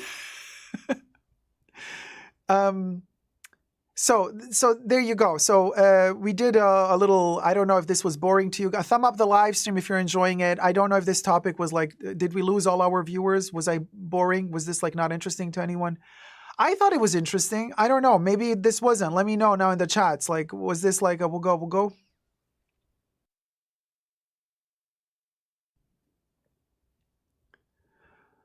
Heaven says it was interesting, totally interesting. Zeitgeist, thanks, Jacob's uber interesting. Teapot, totally interesting. I'm making coffee. Okay, 5 nothing. No, it was very interesting. Okay, guy, I like this talk. Okay, we'll go. Okay, everyone is still here. All right, guys. Well, thank you. Thumb up the live stream if you're still here. I'm glad you like this topic because, I mean, I think about this a lot, especially this like projecting onto others what we feel we are lacking. And I do believe, I was like, let's start Super D's marriage counseling or a couples counseling session. I believe a lot of the times we break up with our partners because we really do we make that mistake. And of course, I don't have a degree in psychology or psychiatry, so obviously I cannot give you any tips, but I can just speak from my personal experience that to me, if there's a problem in a relationship, I think a lot of the times we confuse two things. We confuse how much we want our partner to be like us, like we project onto them, and how much we actually are ready to accept them for who they are without projecting onto them our desires, our fears, our expectations. Embracing them for who they are is very different from expecting them to be who we want them to be, or is also very different from projecting ourselves, our character, our personality onto them, and then being disappointed when they are not a spitting image, a mirrored image of ourselves. And human beings we're very shrewd manipulators. We can lie to ourselves so well into believing something that is not really there. That's why we believe in magic. That's why we believe in illusions. And that's why it's so easy to trick us. So when we have a partner in front of us, many a times we would be projecting ourselves onto them, but we're going to make ourselves believe that that's not what we're doing. We're not projecting who we are onto them, and instead we're going to lie to ourselves to believe that, oh, they are not behaving in a nice way to me. When in reality, you in a sick way want them to behave just like you. You know what I'm saying? Terry says your counseling brought me and hubby back together. Oh, Terry, my love. I'm so glad you guys are having fun together again. Yeah, very important. So Vicent says everyone is always seeking the next best thing instead of seeing the worth of what we have and who we have. Exactly. 166 likes, you guys. Let's get to 200 likes. Thumb up the video, y'all. My husband always assumes what I'm thinking, and it's never correct, says Pao. Those are always our worst fights. Yes. I know a thing or two about those type of fights. I've been there many a time. Coco Kate sometimes, exactly. You create your own reality and then you're kind of stuck in it. But you keep convincing yourself that that's the truth. No, this is what we'll go. But then you gotta snap out, snap out of it, because you gotta wake up and realize, well, hold on a minute. No, this is not reality. This is how I am portraying my bubble cocoon that I've built for myself to be, but it's not necessarily reality. Steph says, I want my partner to not be like me, yin and yang. But Steph, that's also dangerous. That's the extreme opposite of what I was just saying. Also not healthy, in my humble opinion. You see what I'm saying? That's also very, very risky. Wanting your partner to not be like you is also borderline troublesome, difficult.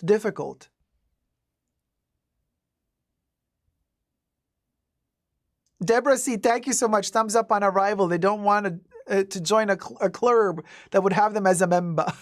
Thumb up. Yeah, no, right? So there you go. Not too different, says Steph. Well, let them be themselves and then try to find out what you like in them for what they are. We're very complex, yes, as humans. It's being subservient for 30 years actually gave me my independence. Because you let go of it? Because subservient is not really independent. Couple twins can get really confusing. Oh, what do you mean couple twins? Kev, you dated twins? Cha. I mean, that can be an issue. You got to know how to tag them. You got to mark them somehow so that you know that you're always seeing the same twin and not the other one. Not that they're messing with you. Oh, heaven, your ex is an identical twin. The one who turned gay? You had some odd thoughts. Cha. Oh, Kev, yes, you mean the couples who look like each other. You understand.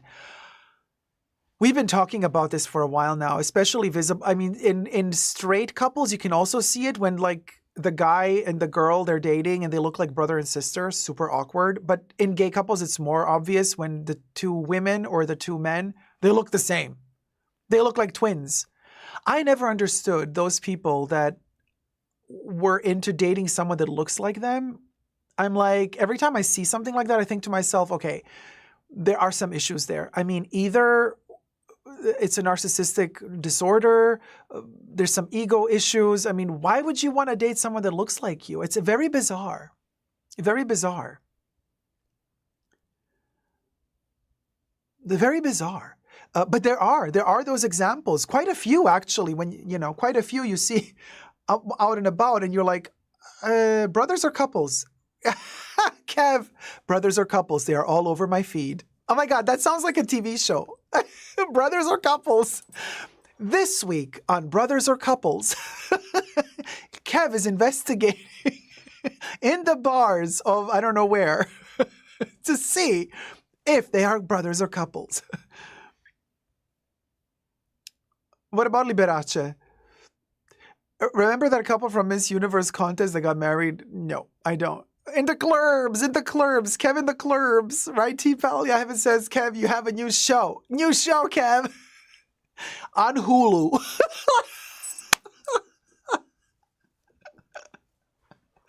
Kev, on Hulu. Yeah, exactly. Andy Cohen, better watch out. Fish and Floor says, my husband is tall with long hair. I'm short with a pixie cut. Totally opposites. Cute. Tell us more. Cha. Let's not get ratchet. YouTube is watching. So anyway, we want to keep this, we want to keep this live stream alive.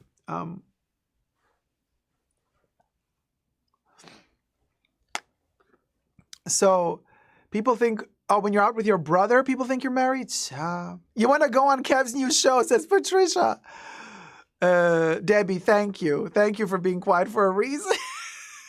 Debbie is censoring herself.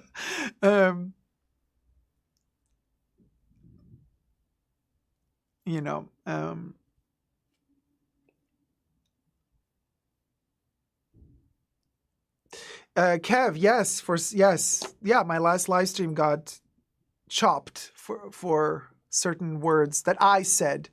But also be careful, don't say them in the chats either. So Marie Antoinette, I feel for you, but I cannot read that comment.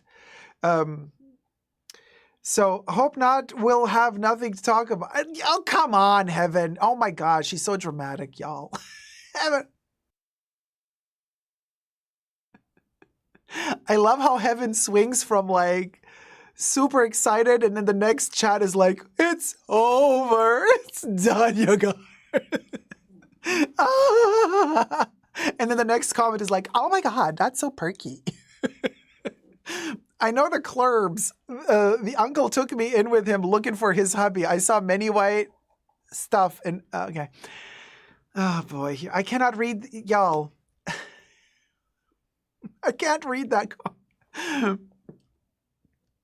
Anyway, oh Chally, yes, Emotion Engine. What about King Chally and Queen Camilla? I get you, Heaven. Yeah, Chally and Camilla. Yes, Camilla and Chally. Yeah, we love them. Bless their hearts. All the best to them. So anyway, let's do the first topic, y'all. Okay, the first topic is going to be Lena.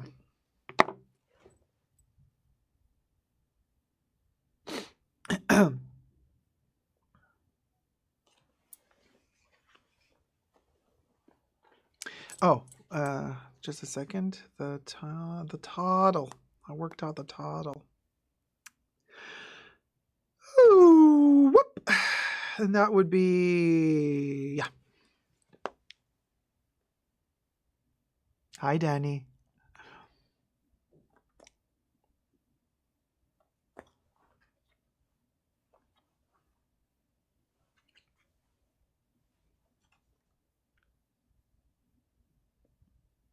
Hi, everybody. Dacob here. Welcome back to the Fashion Bunker. Bloomberg and Chanel and Lena Nair. So apparently they're censoring your opinions. Now, how far can we claim journalism to be real journalism, integral journalism, ethical journalism if opinions are silenced?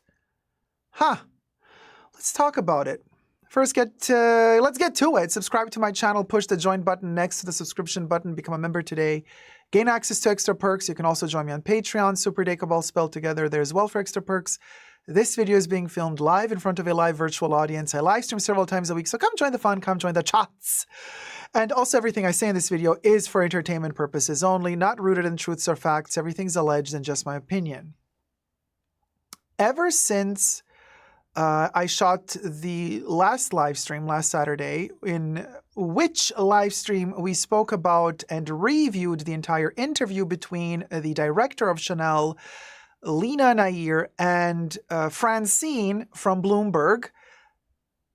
Ever since then, shortly after that, Bloomberg disabled comments underneath the video on their YouTube channel, in which video they have Francine from Bloomberg interview Lena Nair for around about 30 minutes. I have a picture. This is Lena Nair, y'all, the Chanel Global CEO. So Lena Nair went to do an interview with Francine, not Francine from American Dad, but could have been, because the question, anyway, go check out my video where I review the entire review. Call it a review. In my humble opinion, it was more of a PR thing, like a pay for play type of thing. I don't know if Chanel had a deal with Bloomberg or not, if Chanel gave them the questions to ask, if Francine wrote the questions and got them approved by Chanel first, or if she was just a fan of Lena and Chanel and there was no need to approve the questions. She just was a fangirl. I don't know, whatever, because we don't have proof. But what we do have is critical thinking. And thank Lord for that, because critical thinking is what enables us to stay independent. It is what, at the end of the day, gives us our freedom. And the interview that I've watched with Lena Nair and Francine made me feel as if though there was no freedom. It made me feel as if though that interview was an advertisement for how amazing Chanel is and how empowering they are to women, to those women who cannot afford to purchase any one of their pieces of garments or clothes, coincidentally. But again, like I said, go check out my review of that interview in the other video. Now, after I posted my live stream, and then subsequently after I posted my single video that it's extrapolated from the live stream, that's how I work. In my live streams, I film all the topics and then they get posted as individual videos later on to my channel. Bloomberg deactivated the comment section under that interview. Now, YouTube video interview. Now, mind you, you might say, well, where's the proof? Well, just go check out Bloomberg's YouTube channel. Almost all of their videos and interviews have comments turned on. You can comment under, even the latest video they just posted a couple of hours ago. I checked. The latest video they posted a couple of hours ago to their channel has active comments. Okay? But after I posted my video review of this, they deactivated the comment section. Now, thankfully, you see, I'm prepared. So before I shot my video, my first video of this interview review, I took screenshots of the comments because I wanted to share with you the comments that were under that video prior to me filming, right? So I do have them here. I do have screenshots of all the comments that are now gone from that video. Now, when that interview was posted and prior to me reviewing it, that video did not have a lot of views. So they did, granted, only have 28 comments when I took the screenshots. So it was just a couple of hours since they posted the interview on Bloomberg. So there was only 28 comments by the time that here, let me show you. I can show you because this Marlene Perez is a subscriber to my channel. Lovely subby. So I think Marlene will be also happy. So here's an example of here. Let me just zoom it in. An example of that video screenshot with one of the comments underneath. But I wouldn't show you the comments of other people without asking their permission first, obviously. But since Marlene is one of our lovely subbies here, there you go. So you see, this is the Chanel CEO, Lina Nair, blah, blah, blah, and leaders with Lacqua, Francine Lacqua. So this is a 24-minute edit, and there you go. This is one example of a comment underneath. Now all the comments are gone. So what do you guys think happened? First of all, Bloomberg, and we did some research, you know, Mr. Bloomberg is a billionaire. Okay. So he was mayor of New York. He ran for president in 2020 for the Democrats.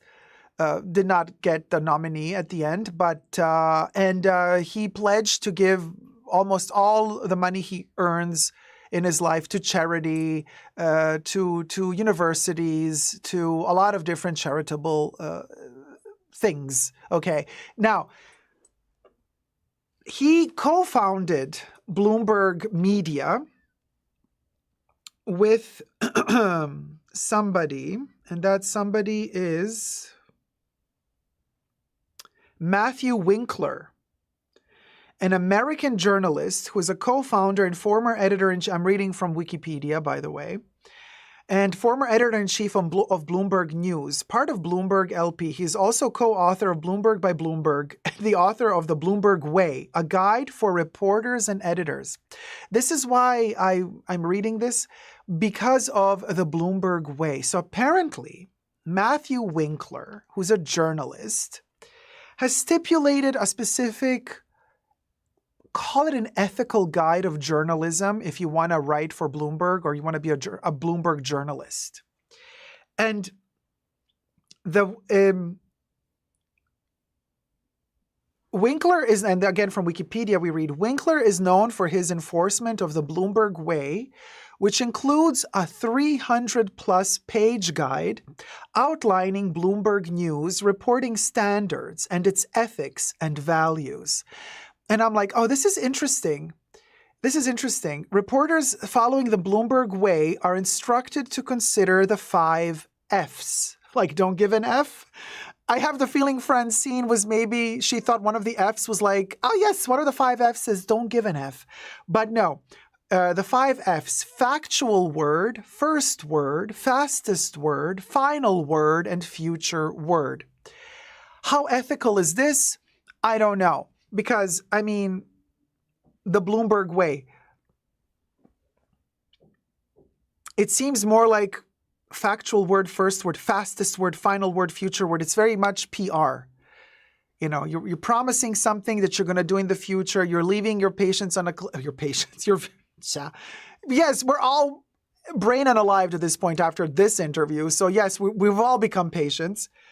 Final word, future word, leaving you on a cliffhanger. It seems like these 5 Fs are built into the Bloomberg practice in order to kind of make it interesting for the viewer to watch rather than focusing on delivering, actually digging out the truth and delivering the truth. But Bloomberg, why would you disable the comments underneath the interview with Lina Nair and Francine Lacqua?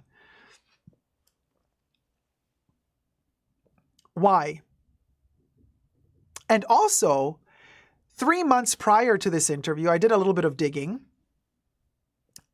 more or less 3 months. Lina Nair went on to another channel, YouTube platform. Was it Business of Fashion? Can't remember. Wait, hold on. Let me check.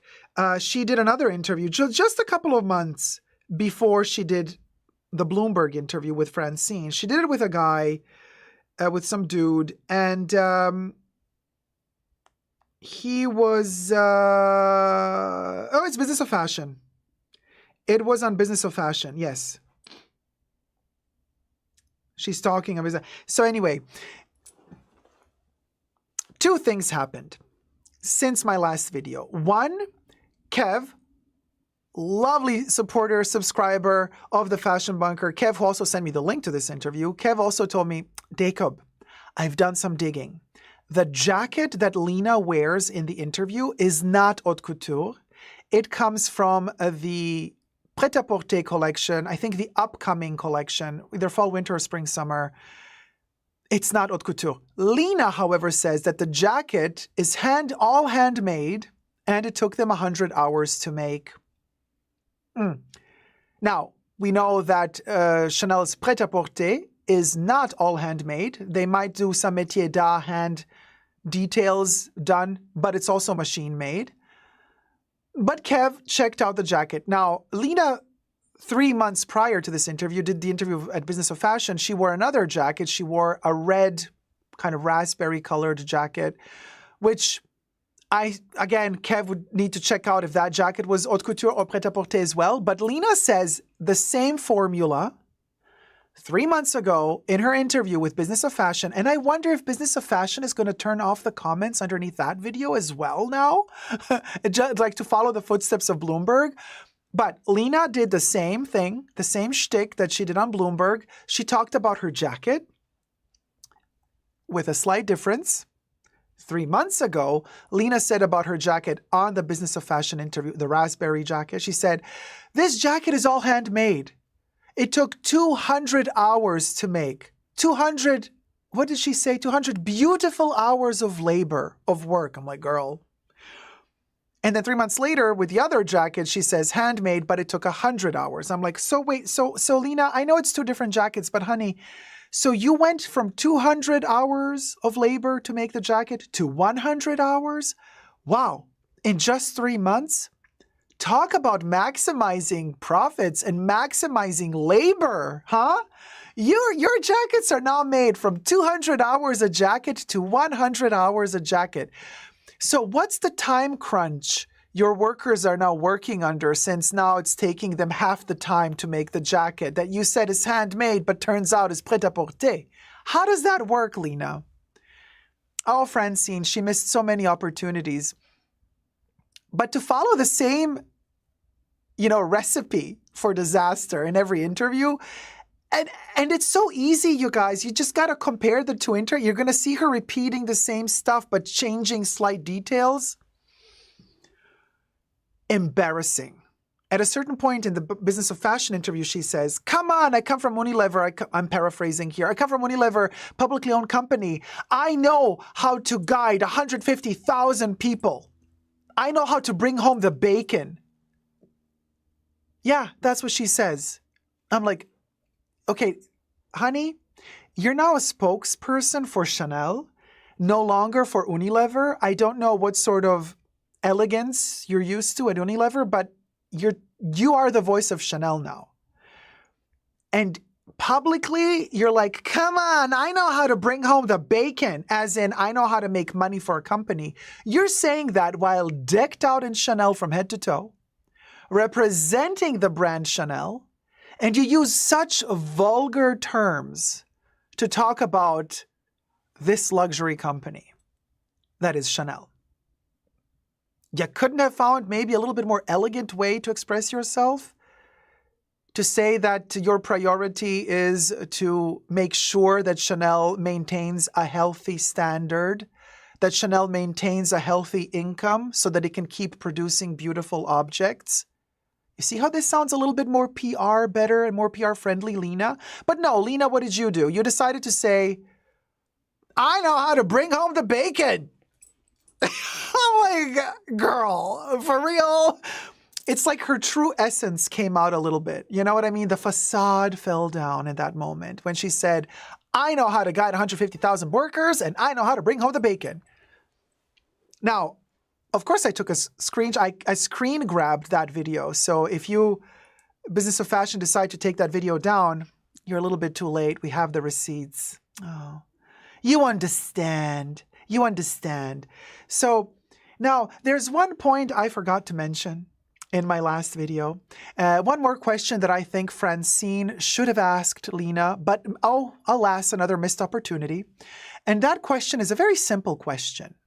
Really, it would have been really easy for Francine to ask that question. And I'm saying this because maybe Francine was not ready. Maybe she did not do her research in terms of the history of Chanel products. You can't expect every journalist to know details, aesthetical product details of a brand that's been in existence since over 100 years. I get that. You know, journalists are busy working on other topics and other stories as well. You know, you can't expect Francine to know everything about the history of Chanel products. But one thing Francine had to know was the business of Chanel of today. And what is the business of Chanel of today? Well, the question that Francine should have asked but didn't was the following. And the following question is, Lena, can you please tell us why is Chanel, the company, at this point in time, only in name a French company, but de facto is now registered in London as a company with headquarters in London, where you, Lena, have your headquarters too. You don't work in France, you work from London. And Chanel pays taxes in London. Chanel is a British company. Coincidentally, since Brexit, the second that Brexit was announced, Chanel moved its headquarters to England because of better taxes. But Chanel loves to say that it has the French heritage, French tradition, everything is made in France, although we know stuff is made in Italy, stuff is made in Germany, stuff is made in China, stuff is made in Spain. But now your company is a British company, but you claim it's a French company. So you like to use the benefits of the allure of calling your company your fashion company, your haute couture fashion company, a French company, but you don't wish to partake in the French economy by subsidizing the French economy by paying taxes in France. Instead, you're paying taxes in Great Britain.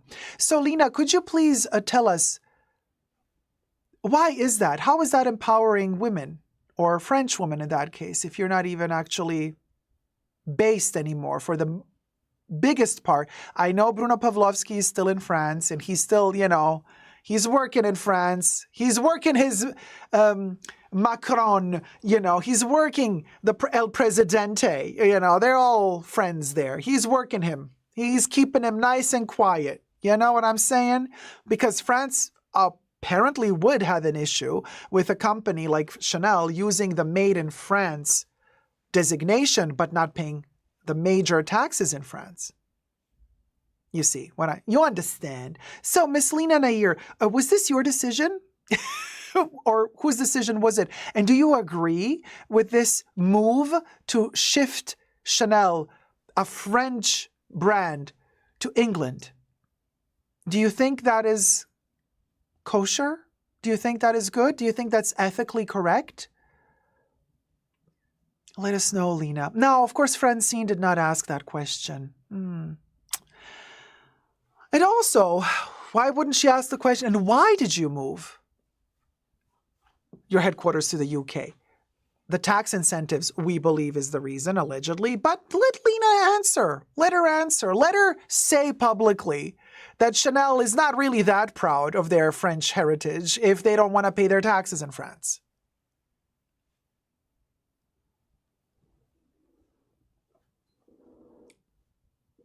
We'll go.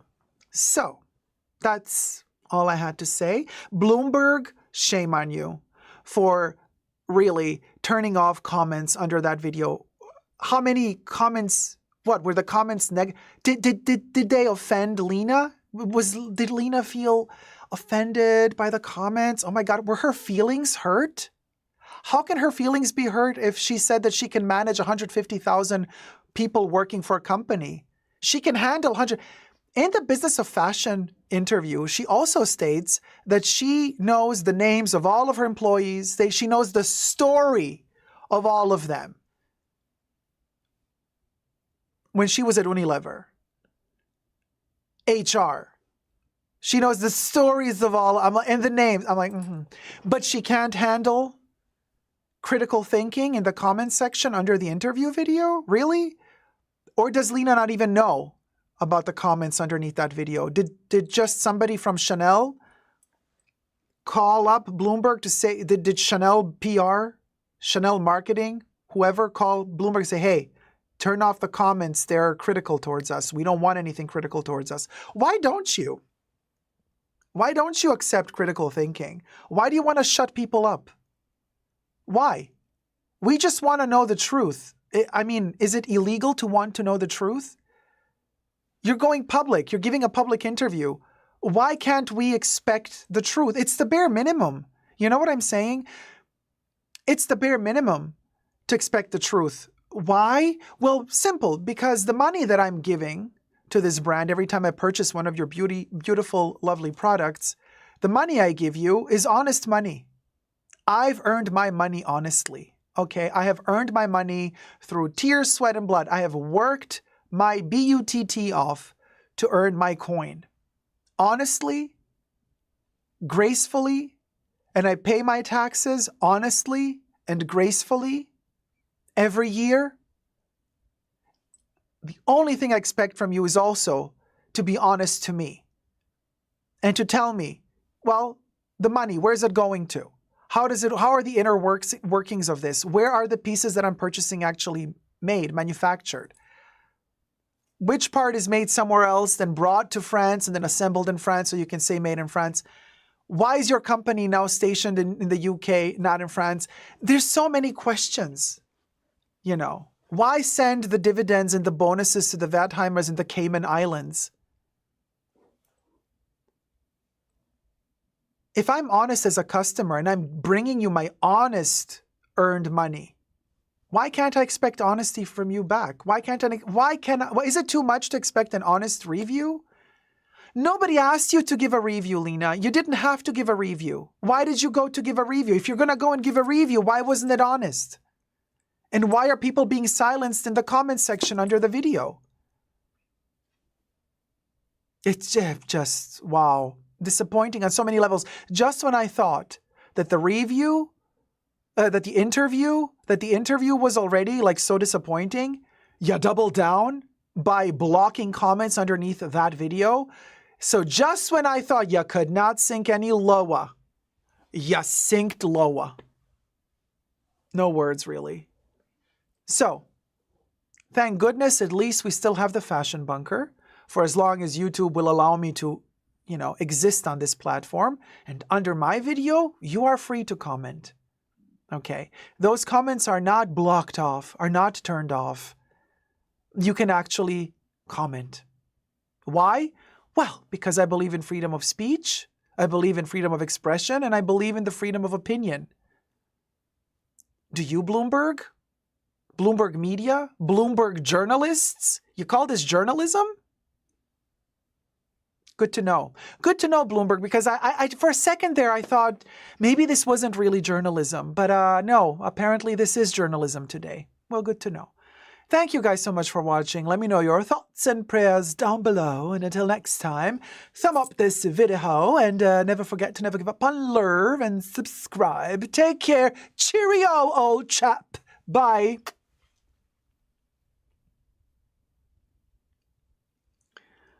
There you go. There you go. Oh. Hi, Mahora. Good morning. Good morning, Mahora. Period. Period. Period.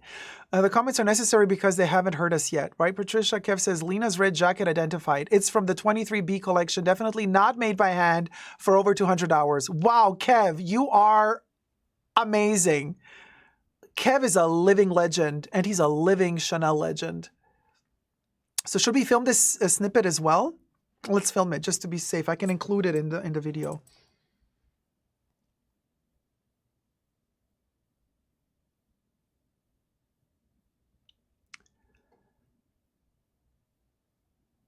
Kev just delivered the bacon.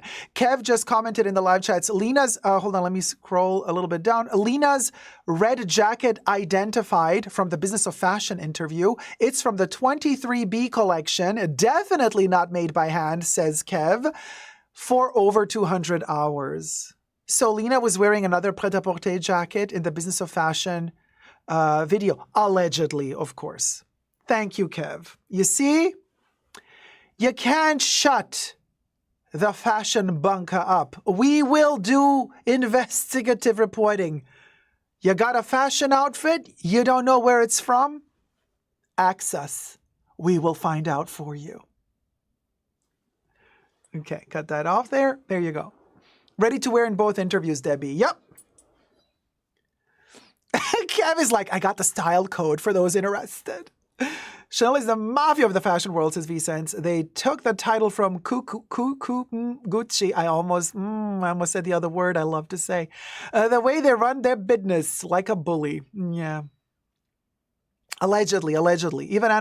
Even Anna Wintour shows up in couture. Lena. You guys,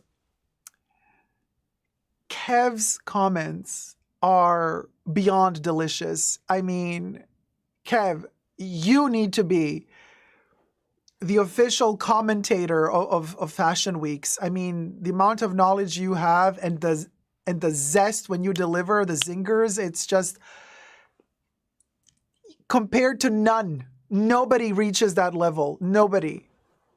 Because and also the in between the lines, you know, when Kev delivers, he expects you to have a certain knowledge of what he's saying, because otherwise you won't know what he's, you know, he's like, it's on another level. The shade he throws is on another level.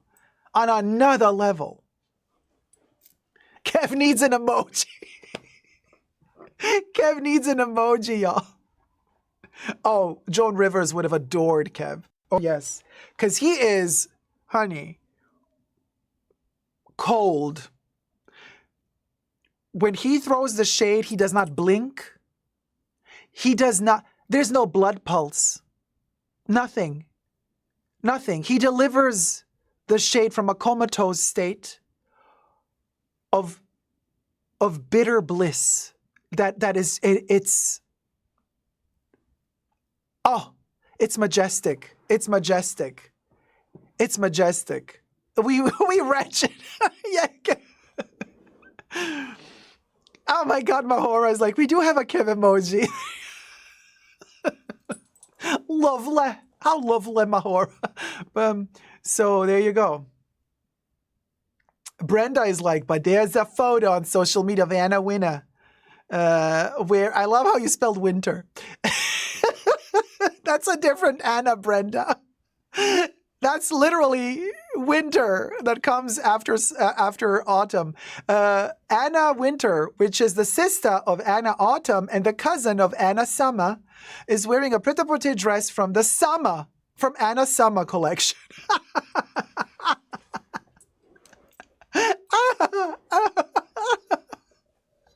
I love that.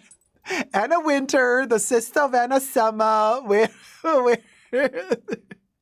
florals, Anna? Groundbreaking, yes. Donna Summer, yeah, right? The sister of Anna Winter. Love that. Love that for them. Love that for all of them. Anna Winter and Donna Summer. Yeah. Yeah, that, you understand. You understand.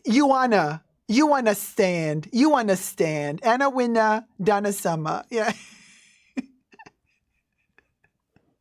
Yeah, those are sisters.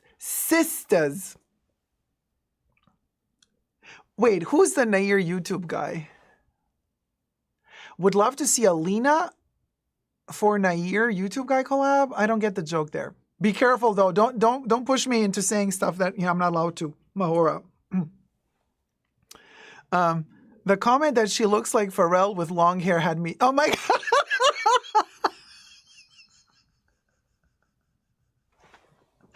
No. Who said that, you guys? Who said that Lena looks like Pharrell with long hair?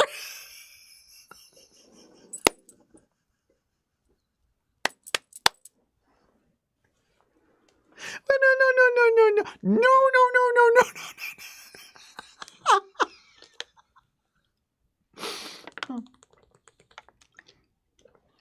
Oh my God, we should do a Photoshop. Can somebody do a Photoshop? I know Mahora is good at that. Can you send me a picture of Lena as Pharrell or Pharrell as Lena? This is like, you know what I'm saying? You know what I'm saying?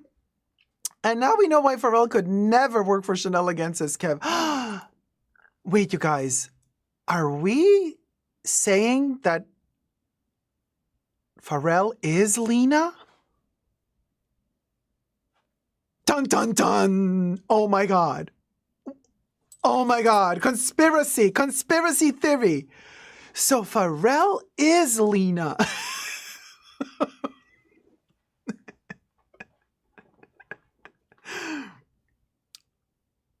Nay, I've never seen them together. Neither have I. Jem is Jerica. That's right. And what's her name? Hannah Montana is the other one. What's her name? So that's his alter ego. Lena Pharrell.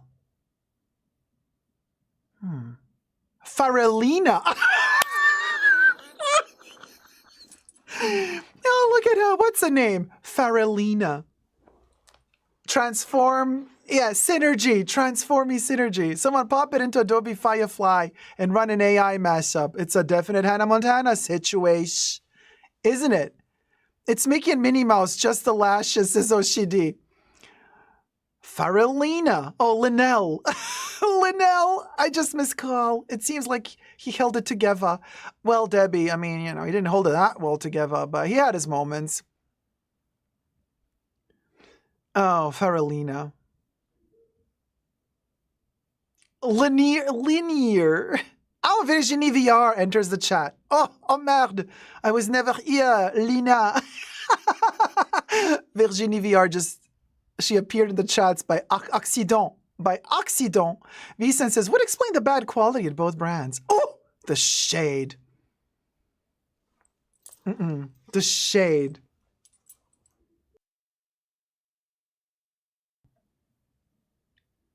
When Lena drops a reference to Chinatown dupes, we'll have all the evidence we need. Oh, Mahora sent a photo. I took inspiration from Canal Street.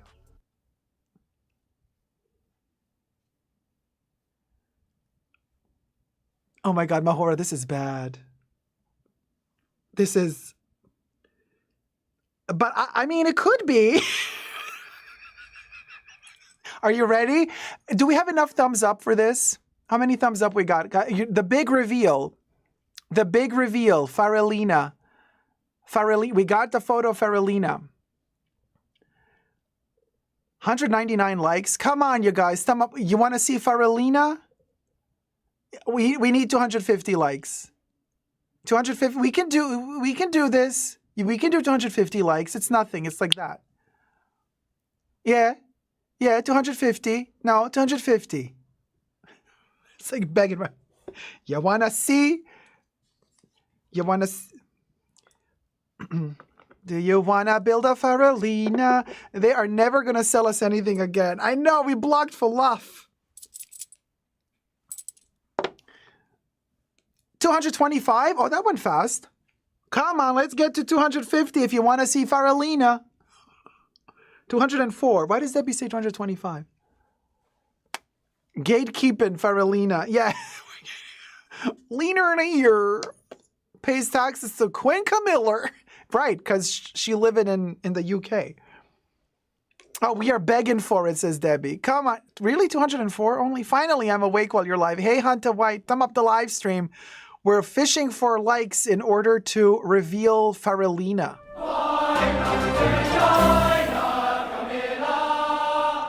Thank you, Grant Ramirez. $10. Let's ride to the tippy tip of the tip. It's a journey to the tip. We got a tip. Hit it, buble. We got a tip. Thank you so much, Grant Ramirez. 204 likes? Really? Cha. Am I expecting too much? 209. Come on, 41 to go. I'm sure we got a ton of people in the chats. Hey, Corey K, thank you so much for the thumb up. I'm sure we got enough people in the chats to, to reach. Yeah, there's 238 people watching. So we can definitely do 250 likes because a lot of the people left a like before they left the live stream like an hour ago. New people came in. So we can actually easily do 400 likes. You know what I mean? You know what I'm saying? Girl math here. YouTube math. That's YouTube math. 210 likes. Come on, peeps. We want to see Pharrelleena. Thumb up the live stream, right?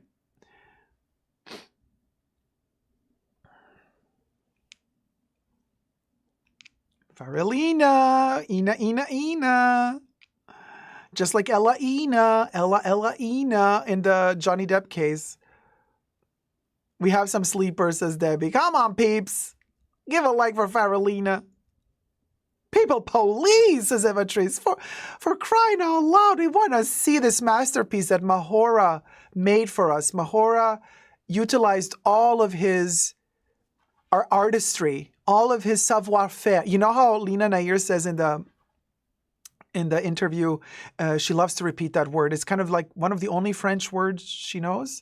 But she says she's doing French courses, but she's like, it's a savoir-faire. You know, it's the French, it's the Chanel savoir-faire. Well, Mahora delivered the savoir-faire. He delivered Pharrelleena. He did. You know, let's at least get to 225, like Debbie said, for crying out loud. Really? Only 216? Natasha B is like, show us. Like the stream. 218. Okay, we're slowly getting there. Not bad. I want to say almost there. Oh, Yana Clara, thank you so much. Janu_Clara donated $10.72. With love from Lionel. Thank you. Thank you, Yana Clara, and thank you, Lena. Let me drive towards the tip, hidden bubbles with the whip. Thank you, sweetie darling. Thank you, sweetie darling. 220 locks while I was singing this little song for you. The Devil works fast, but Mahora works faster. That's right, Kev. That's right. You best believe. Oh, Pleener, get Dacob to 250 likes. Pleener. That's Pharrell and Lena together. Pleener. Leaner and Pharreller. Debbie says 4. Okay, so Debbie says 225. Okay, so 4 more to go. No, I'm buffering. I don't want to miss this, as Xavier. Pharrelleena emoji is a zebra. Jerry McGuire says, show me the Lena.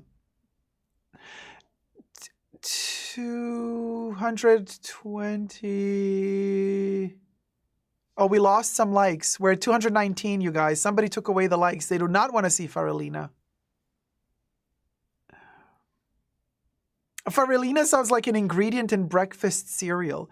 It also sounds like She-Ra, Princess of Power doll. Oh, Mahora just sent a second one. Mahora sent an even better one. Hold on, let me check.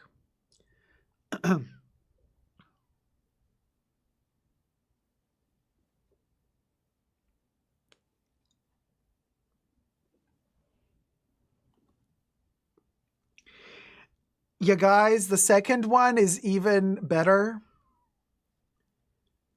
You really, giving the likes is gonna, it'll be worth it, you guys. It costs you nothing to like the live stream. It will be worth it.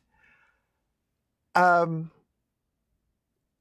will not regret it. The first one is a classier. The second one, we're done. After you see the second one, it's over. It's over. It's over. The second one is over. I mean, the suspense, 5 foot nothing. Let's get to 225 at least at this point. Come on, what the heck? No, the second, Mahora sent us a second rendition, the second coming of Pharrelleena. We have the second coming of Pharrelleena. We have the first coming and then the second coming. I made my hubby 5 you a thumbs up. Aw, thank you, 5 foot nothing. Oh, one more to go. Oh, okay. Give, not 5, says 5 foot nothing. If you zoom in the face, you'll find something amazing. Oh my God.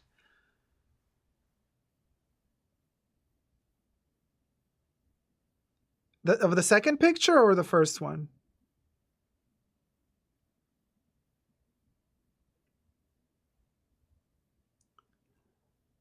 Oh, yeah. The teeth are, yeah.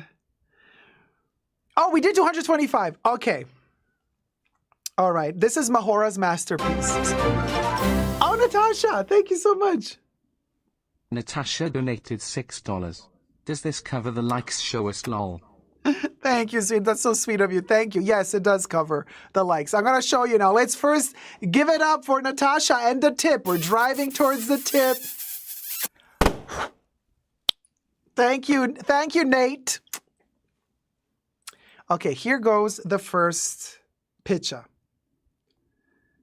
The first Pharrelleena. Here's the first one. Mahora's first rendition. Butter. But this is only number 1. We have number 2 as well.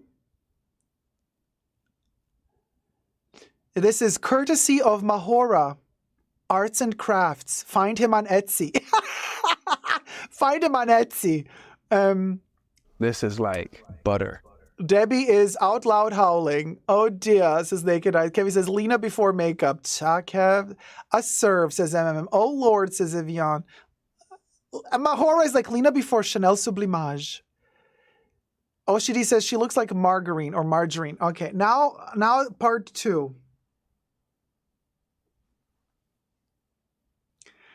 I'm a little bit embarrassed to show the second photo because Mahora really outdid himself here and outdid himself for the worst. And yes, Vivienne Westwood also plays a role in the second photo because we all know how much Pharrell loves the Vivienne Westwood mountain hat. So, IYKYK, are you ready for number 2? It's insane.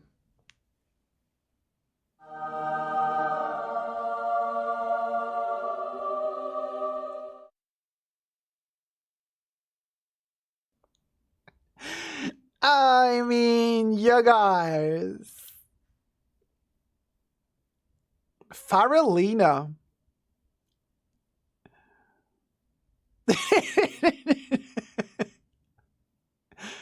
So, anyway, it's, with the Vivienne Westwood mountain hat. Yay, Mahora, courtesy of Mahora Arts and Crafts. Find him on Etsy. And yeah, here's a close-up, you know. There you go. There you go. There you go. Brenda is like, Mahora, you deserve a prize. V-Sense is like, make that into a t-shirt, please.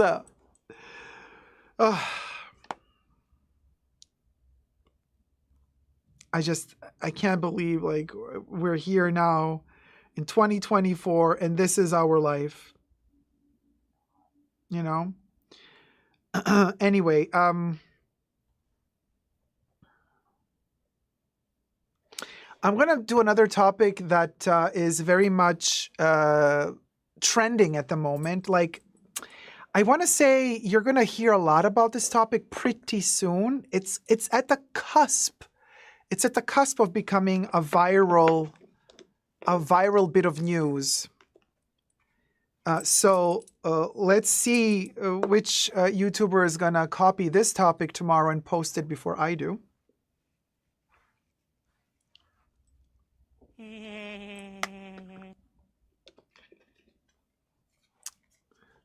You know what I'm saying?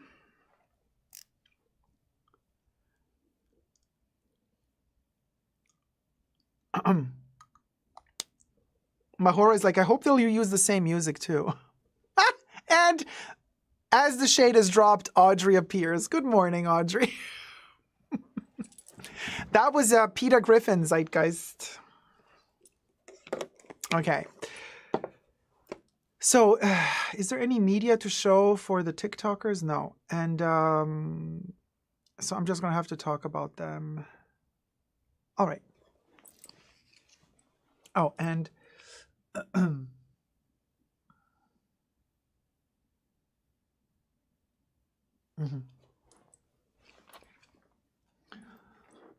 get ready for a new luxury trend. Cha, get ready for my hair to not want to blend. Oh my God, it's so, the hair is, at this point, it's just so difficult to wash, to take care of everything. The hair, I mean, it's beautiful to see, but it's like so much work. Okay, anyway, let's do this.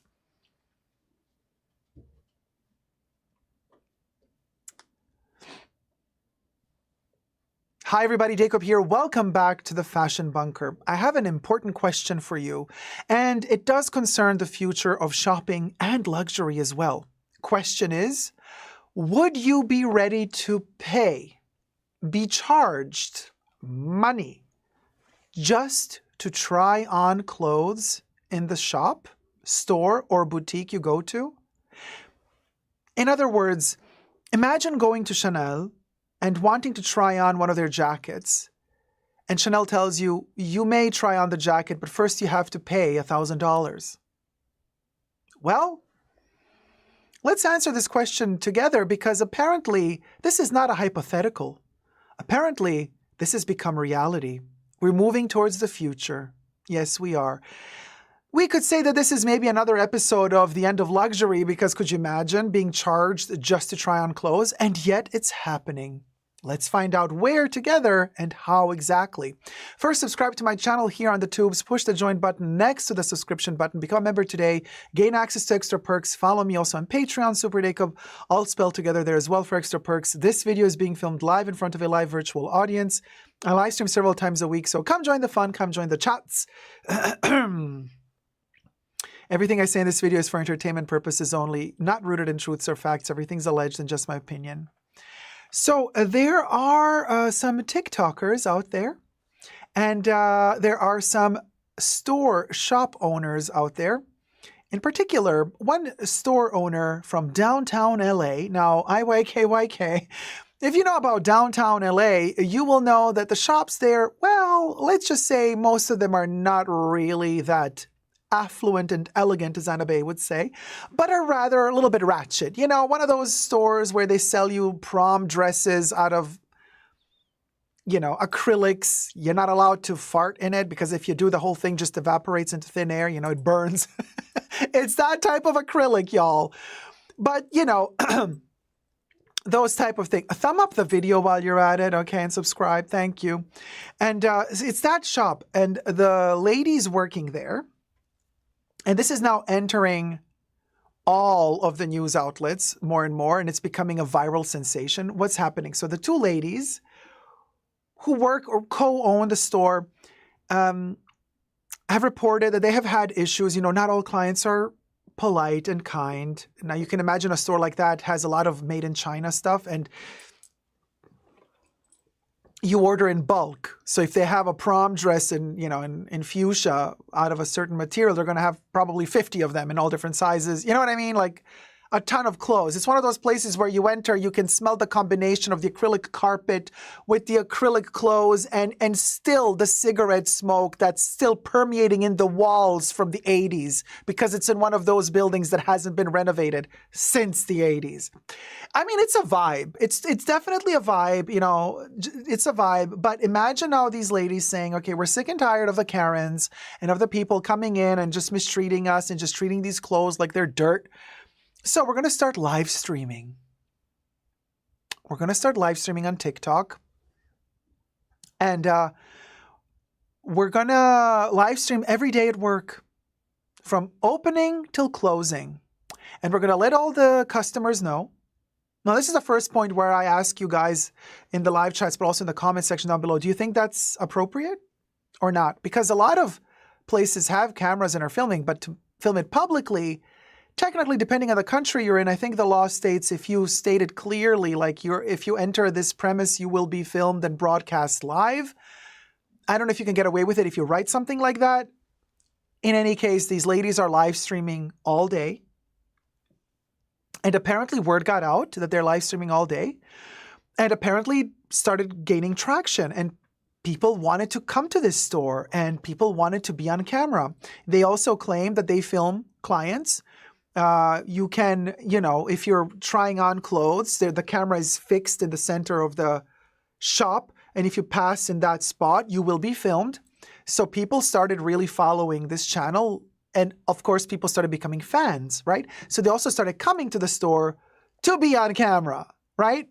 So the ladies at one point said, okay, enough is enough. We're sick and tired of people coming to the store, trying clothes on, but not buying anything.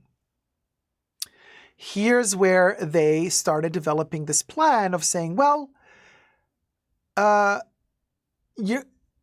so two things. One thing they said, you can try on 4 dresses or 4 garments, 4 pieces, not looks, 4 pieces for free. After the 4th piece, it's $50, unlimited. So you get to try 4 pieces on for free, and then you pay $50, and then you get to try how many other more pieces you want later on. People started complaining about this. The lady countered that worked there by saying, well, other stores do even less. Other stores are going to charge you money for just trying 2. Some stores allegedly are going to charge you for trying on just from the first one on. Now, Kev is asking, good question, Kev. Kev always knows what to ask. Kev in the chat says, not while they change. Well, here's where the story gets a little bit complicated, and this is why this particular shop is now in the news. You see, 2 girls, best friends, well, they seemed friends. They shot their own video on TikTok complaining about this store. These 2 girls who claim in their video that they are 17 years old, underage, went to the store, got treated very poorly by this woman that worked there, they claim, that she kind of attacked them and said, oh, you only come, people like you who have no money come to the store just to try on stuff and never spend any money. You're wasting my time. I'm going to film you. And she turned the camera and apparently filmed them in the dressing room while they were in their underwear. Now, they claim that she checked the comments, the live chats running through the live stream on TikTok. And when she noticed that people were like telling her, turn the camera, show us how the chicks look. And, they were kind of hyping her up. She then went with that hype for views rather than to sell the clothes. Apparently, this is what the girls are alleging. Don't shoot the messenger. Everything I say here is alleged. So she filmed them also while they were in their mostly showing skin moment, trying on these garments. And then she wanted money from them. She wanted money from them for trying stuff on. They left appalled and shot their own video. And in their video, they claim that, 1, they were filmed even though they were 17 with their clothes on, but also filmed in the dressing room while they were in their underwear, that they got rudely treated, mistreated, and that they left the store. I'm not so sure if they ended up having to pay for having tried on clothes or not. But the question is this. Obviously goes without saying, you do not film minors, period. There's no debating that. There's no question about that. But my question is this. The debate to be had here is, are we thinking that it's okay for these especially smaller stores that are kind of struggling to survive to find ways to make money? If they can live stream on TikTok, that means that they need, at least 10,000 followers on TikTok in order to be able to live stream, or I don't know if their numbers changed. But then at a certain time, you can start monetizing your live streams as well.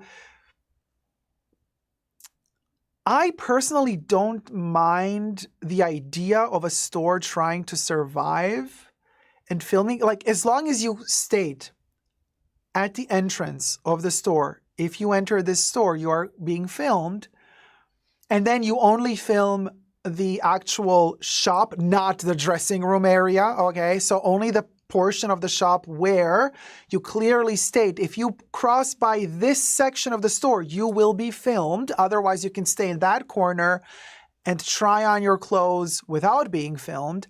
Like, you know what I mean? Like if you know what I'm saying? But to have this sort of security, because the ladies that work in the store, they said, well, some customer, there's thieves. Some customers are super rude. So we started filming everything in a form of a live stream. And when a person would be particularly rude, we would say, go say it in front of the camera, be rude publicly. So they would use the camera to actually deter people from being rude. And I understand that, especially downtown LA, like it's a hustle, it's a struggle. So I kind of applaud the ladies for finding ways to make their life a little bit easier in that shop by defending themselves from rude clients and potential thieves. More power to them for that. But did all this fame get to their head? And so now they're reading the comments in the live stream and reacting according to the comments, hence why the camera was filming in the dressing room as well. Like that's where they crossed the line for me, hands down, no questions asked. This is not good. It should not happen. And the girls, in my humble opinion, should seek legal advice for what happened to them. But the ladies were saying like, it has become really difficult and tough for us to survive under these circumstances. So we started filming. Now, another thing to be said, though, as this live stream was becoming popular, the song, oh my God, I hate that song so much. Anyway, so some of the video, people started coming to the store to be on camera. Of course, there were some ratchet individuals who were like, let's get our 5 minutes of glory and fame on TikTok. Let's go and be on camera in the store while they're open and filming. So now all of a sudden you can check online. If I find the link to, who knows if their TikTok account is still going to stay online much longer because this is going viral and people are really complaining about it. But if I do have a link, I shall post it down below to that TikTok account if I find the link. So if I don't find the link, I apologize for not posting it. Otherwise, I would have. So you can imagine people are like, okay, I want to go now and be on camera. So I've seen a snippet of a video where really the camera is like filming the store. You have all those dresses aligned. And the store is one of those downtown LA stores, like very elongate, long, like totally tubular, like totes, like long stores, right? So the camera is here and it's filming towards the bottom of the store. And there's literally people in between all the aisles.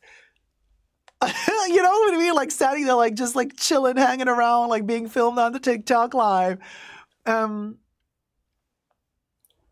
So in a way, I see kind of the pros and the cons of everything. I think people are also desperate that are like kind of coming to the store now just to be filmed. And I understand that by doing so, the ladies that work in the store got frustrated at one point. They're like, you can't just come to the store here just to chill and hang out for the camera. Are you going to buy something or not? So they started charging for trying on clothes. I mean, it's ratchet. I mean, the whole thing is super ratchet, okay? And then I started thinking with my, peanut brain, I'm like, ooh, what if Chanel started charging? What if Dior if Hermes started charging? Could you imagine? The shame.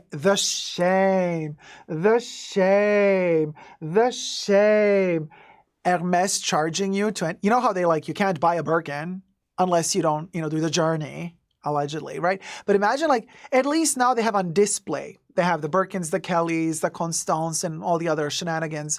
At least they're on display and it says this is not available for purchase. This is just for display only. Sometimes they'll let you take it in the hand and touch it. Try the Birkin that you'll never own. Could you imagine if Hermes now starts charging you money? Okay, you enter Hermes and they're like, yeah, you cannot buy this. It's not for sale. But if you want to touch it, you can drop $300. For $300, we will take it out of the glass vitrine. Yeah, okay. You understand. And then we're going to give it to you to try it out. Kev is asking, but does the charge to hold the Birkin go towards my pre-spend? Absolutely not, darling. Don't be so ghetto. No. It doesn't. Absolutely not. So I thought to myself, if luxury brand, think about it, you guys. We are literally just a step away from that really becoming reality because the luxury brands are struggling in the economy of today. People are not buying anymore. The quality sucks. They started opening up restaurants and cafes to earn some money on the side. You know, the Dior Cafe, the Gucci Cafe, the Versace Spa, the Guerlain Spa, the Louis Vuitton Doha restaurant, lounge at the airport, the Chanel Beige restaurant at the top of the Tokyo boutique, and so on and so forth. I think the next step will be to charge you to enter the store. You know, like they're charging you to enter a club. You know, it's like Disneyland. Like, yeah, pay to play, honey, pay to play. You're going to pay an entrance fee to enter the store, and then you're going to pay to ride on every single ride. And the rides are the clothes you're trying on. I think, as dystopian as this sounds, I think these brands are crazy enough to actually try to pull this off. I think they're actually crazy enough to try to pull this off. Like, oh my gosh, if Chanel watches this video, the ideas Lena Nair is going to get, if Lena Nair, the CEO of Chanel, if Lena, hi Pharrelleena, if Pharrelleena watches this, she's going to be like, let me bring home some more bacon for Chanel. Let's start charging people to enter the store. Oh my God, I can't believe it. Let's go. So anyway, yet another topic for the end of luxury. What can I tell you? Let a hoe know in the comment section down below, little rhyme, what your thoughts and prayers are. This is going to go viral. This particular story, maybe not my video, but the story is. News are picking up on this. And boy, oh boy, am I looking forward to see how this one plays out. Let me know your thoughts and prayers down below. And until next time, don't forget to never give up on love. Subscribe. Bye.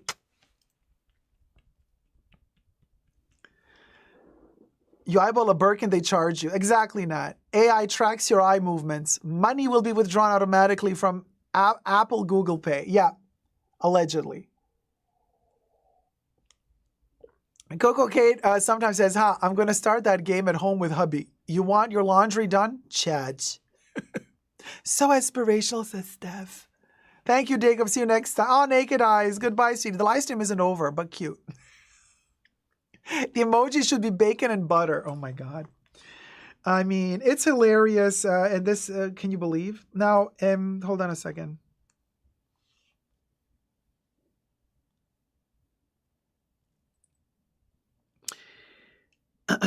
I also wanted to talk to you about something crazy. Now, be careful what you're going to write in the chats.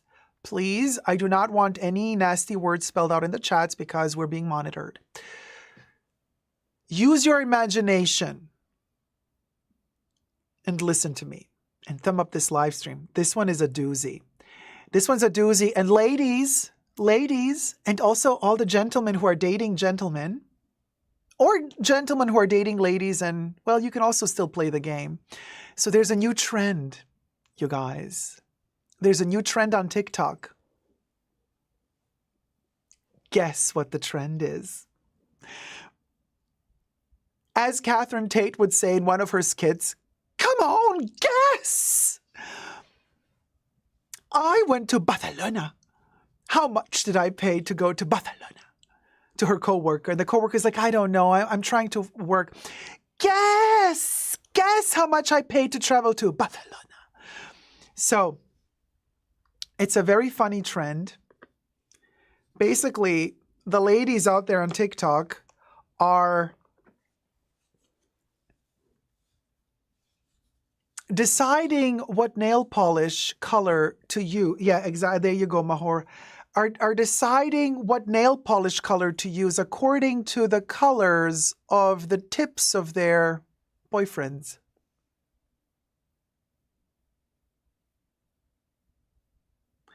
So the ladies are showing off, and it's really funny because they show off the nail polish, and they know because all the ladies are in on the joke, so they're putting on the color that matches the tip of their boyfriend.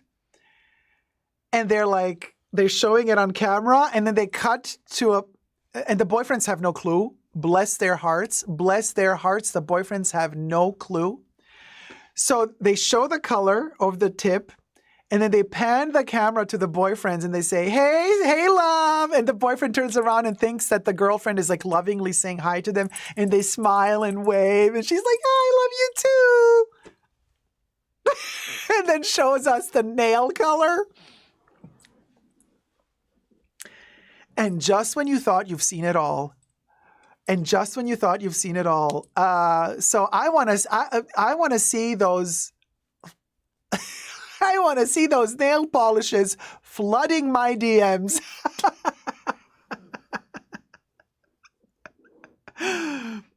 Please and Fruit Gummy says, that would actually be a gorgeous color. And then Mahora says, as mine is beige pink. OCD's like, lots of gloss on the nails, please. French tip. White, yum. OCD. Kev says, show us those French tips, honey. Kev, oh, we want to see those French tips, baby. They're usually really big, too. Oh, Robbie. Robbie is appalled. Robbie's like, lame. Are people that bored? Yes, Robbie, people are that bored. They are. They really are. And they're that ratchet, too. But they are fabulous, though. And let me tell you, I have seen some of those TikTok videos. Some of those nail polish colors are very, very intriguing. To say the least, honey, very intriguing. Brenda, thank you so much, sweetie. $20. Enjoying this live Dacob. Love the finest high YKYK shade and living for the ratchetness LOL. Oh, thank you so much, Brenda. Listen, Brenda, thank you so much, sweetie. Very kind of you. I mean, you know that the only place to be on the YouTubes to get this level of ratchetness while being luxurious and driving an Hermes Frisbee towards the journey end, only in the fashion bunker. Like, you can't make this shit up. Hit it, Bubbles. Oh, the timing. Oh, the perfection of the timing, honey. Oh, this is such a vibe, such a vibe. Yasquin. All different colors and all 10 fingers, says Coco Kate sometimes. Yes. So I had this conversation with Mahora earlier, and I said to myself, well, what's a hoe to do? What's a hoe to do? I don't have enough fingernails to cover all the tips I've been dating.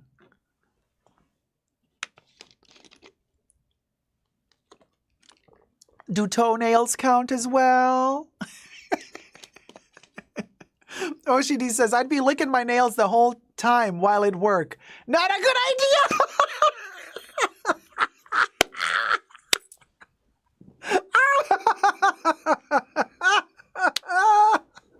Oh my God, OCD, like, sucking. Oh my God, OCD at work all day long.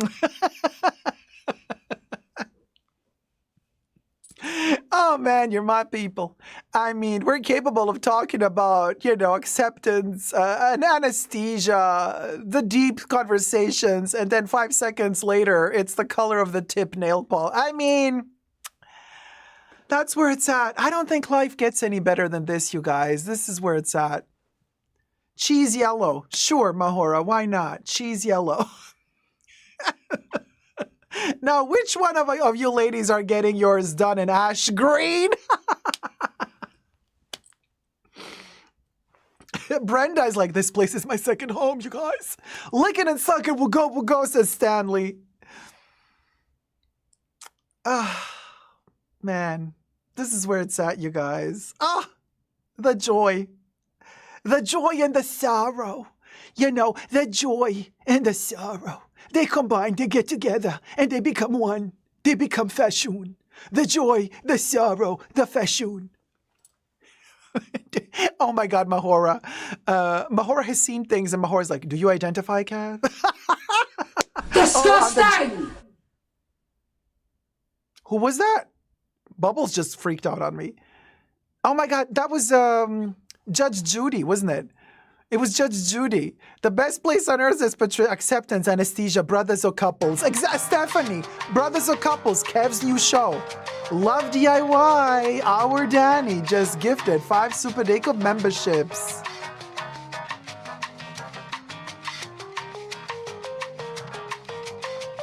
OCD was gifted a membership. I love DIY. Naked Eyes was gifted a membership. I love DIY. The Nectarine Man sometimes donated $10. XOXO Super D. Got my abs workout watching you.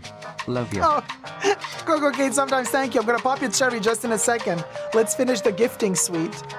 The Nectarine Man was gifted a membership. I love DIY. Blue Egyptian Lotus was gifted a membership. I love DIY. And Claudia from B was gifted a membership. I love DIY. Why? I'll say why. Thank you, Danny, so much for being so generous and for gifting 5 Tier 1 Super Dacob memberships. For all my Tier 1 members who have now been gifted a new membership, you will have access to this membership for 1 month for free. Afterwards, you can decide to, continue playing with us. After the 1 month, it's for purchase. But Love DIY just paid for you for 1 month. And don't forget that the first Saturday of every month, there is a special pre-show live stream accessible also to Tier 1 members and Tier 1 patrons. All the other Saturday pre-shows in the green room are accessible to Tier 2 members and patrons, but every first Saturday of the month is also accessible for Tier 1 patrons and members. So, for all of you who have just become members, don't forget that this coming Saturday is the first Saturday of the month. So, the access to the pre-show will be granted to Tier 1 members, Tier 1 patrons, Tier 2 members, Tier 2 patrons. It's going to be one heck of a party. And what happens in the pre-show stays in the pre-show. We can say stuff in the pre-show we're not allowed to say in the other show. You understand? So there you go.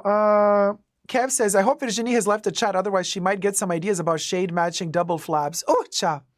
And now for the tip. Coco Kate sometimes. Thank you so much for your generosity, sweetie darling. We are driving towards Coco Kate sometimes. Journey towards the tip, honey. Coco Kate sometimes. Hit it, Bubbles. Ah. Thank you, sweetie. Yes, double or couple. Kev, we gotta do the show. We gotta produce the show. We got to produce the show. Patricia says, my abs got to work out just from laughing so hard. You understand. Kev says, well, listen, so Virginie's going to have matching double flap. Did you guys know that Virginie's like she's almost like, she's in her late 60s. She's like Madonna. Minus the dancing. She looks younger to me. Oh, she does. I don't know, she gave me 50s vibes. Not like 60s, so more power to her. Kev says, and if we are this ratchet in the regular chats, you don't want to know what happens in the green room. Yeah. She looks good for her age, definitely. Very, very good, actually. Evian, oh, you're talking about Madonna? Mine is the BBL? Because I don't think Virginie Via has a BBL. Kev, does she?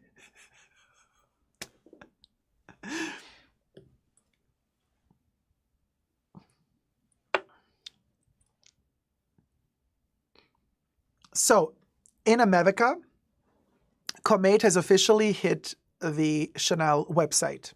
And also the oils, the Les Exclusive oils, have officially landed on the Chanel website. And it says new next to it. As of today, May 1st. But in Europe, no. They have not landed yet because May 1st is a holiday. So I think they're waiting. They're going to upload it tomorrow or on the 3rd. Oh, good night, Gloria. Good night, sweetie. So, you're going to bed early. On the 2nd of May. Okay, Mahora is like they land today. Oh, Evian, you like the 1957 oil? Lovely. I am doused in gardenia oil. Today, after the shower, I am completely doused in gardenia and then sprayed this on top. And I mean, I've been using this perfume, okay? Look at that. We have been, wait, should I go more up to zoom in? Or... Look how much there's a dent in here, okay? Yes, Kev, we have seen Virginie's son.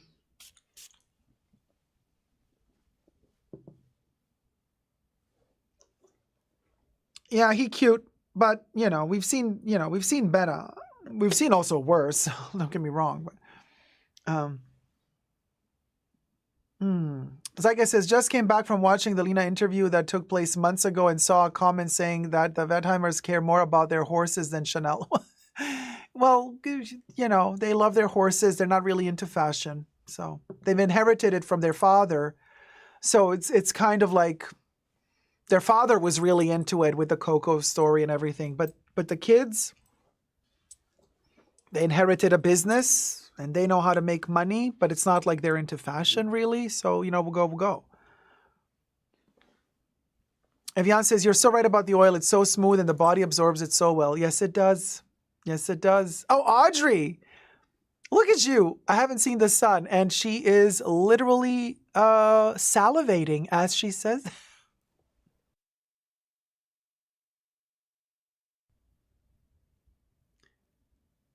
Oh, really? Her son walked for Chanel while Carl was alive? Then I've seen him on the runway because I've seen all the shows Carl did.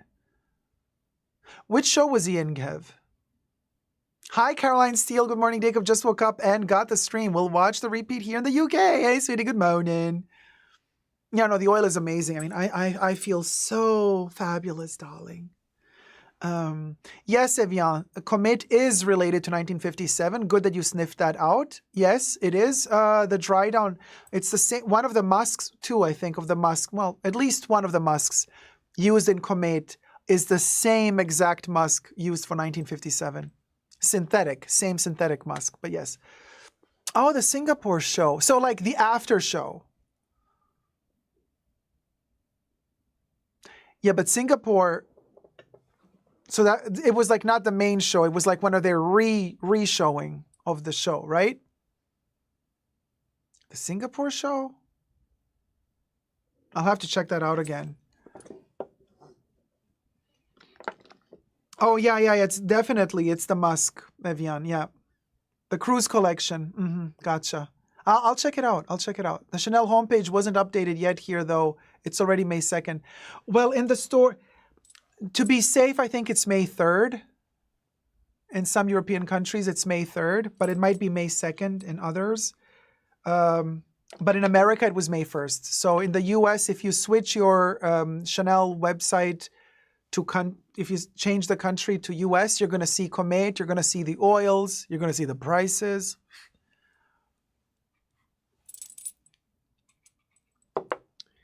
Number 19 Poudre. Yes, you smelt it a little bit in Comete because of the iris, but it is a different iris. It's a slightly different iris in Poudre, number 19 Poudre than in Comete, but they both have iris.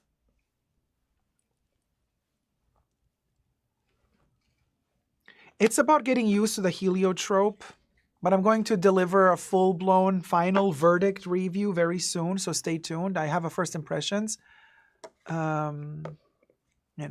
Zach says, exactly. We just arrived home as a Comet, but we spray in Paris. YK. Good morning, y'all. Oh, my God, Zach. Good morning. We did the walk of shame. Oh, Evian, yeah, it's a powdery perfume minus the green touch, although it does have a green, smidge of green in it. There's something raw about it that smells a little bit like Bel Respiro, like cut grass.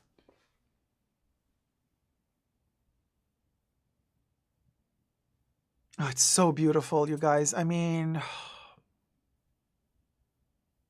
I fall more and more in love with it it's really, really good. But you need to give it time. You need to give it time. And I mean, trying it out, so when the bottle is fresh, there's kind of no oxygen in there.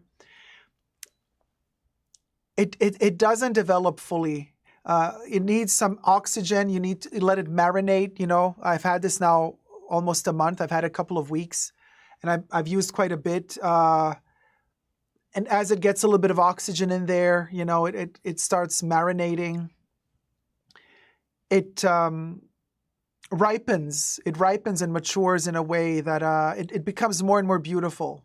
Really, this one needs time. It needs also oxygen, but it also needs time. So don't judge it. Don't judge it from the first spritz. It really, because this one at first spritz is a little bit off-putting. It really is. It really is. Because you're expecting something that you're not going to get in the beginning. But then the more time you spend with it and the more you realize, oh, wait, hold on. Okay, this is very Chanel, actually. Very future Chanel. Really, I mean, really, really good. Really, really good. But it takes its time. And there's a ton of stuff that I still have to say about this perfume that I haven't said in the first impressions because I didn't realize it yet, but I realize now. And of course, I'm not going to give it all away now. We're going to do a proper review and we're going to talk about all those secret hidden doors in this perfume that open up as time goes by. And Johnny, you're going to go to Montreal to have a sample. Just be careful. Interesting. It develops differently from the splash bottle than it does from spray. I recommend spraying it on rather than dabbing it on. It's different. Okay, so now one more topic to do. Oh gosh, we don't have the time. Quickly.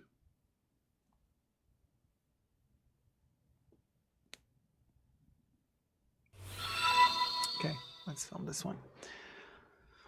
Oh my God, because we got to finish before 4 hours.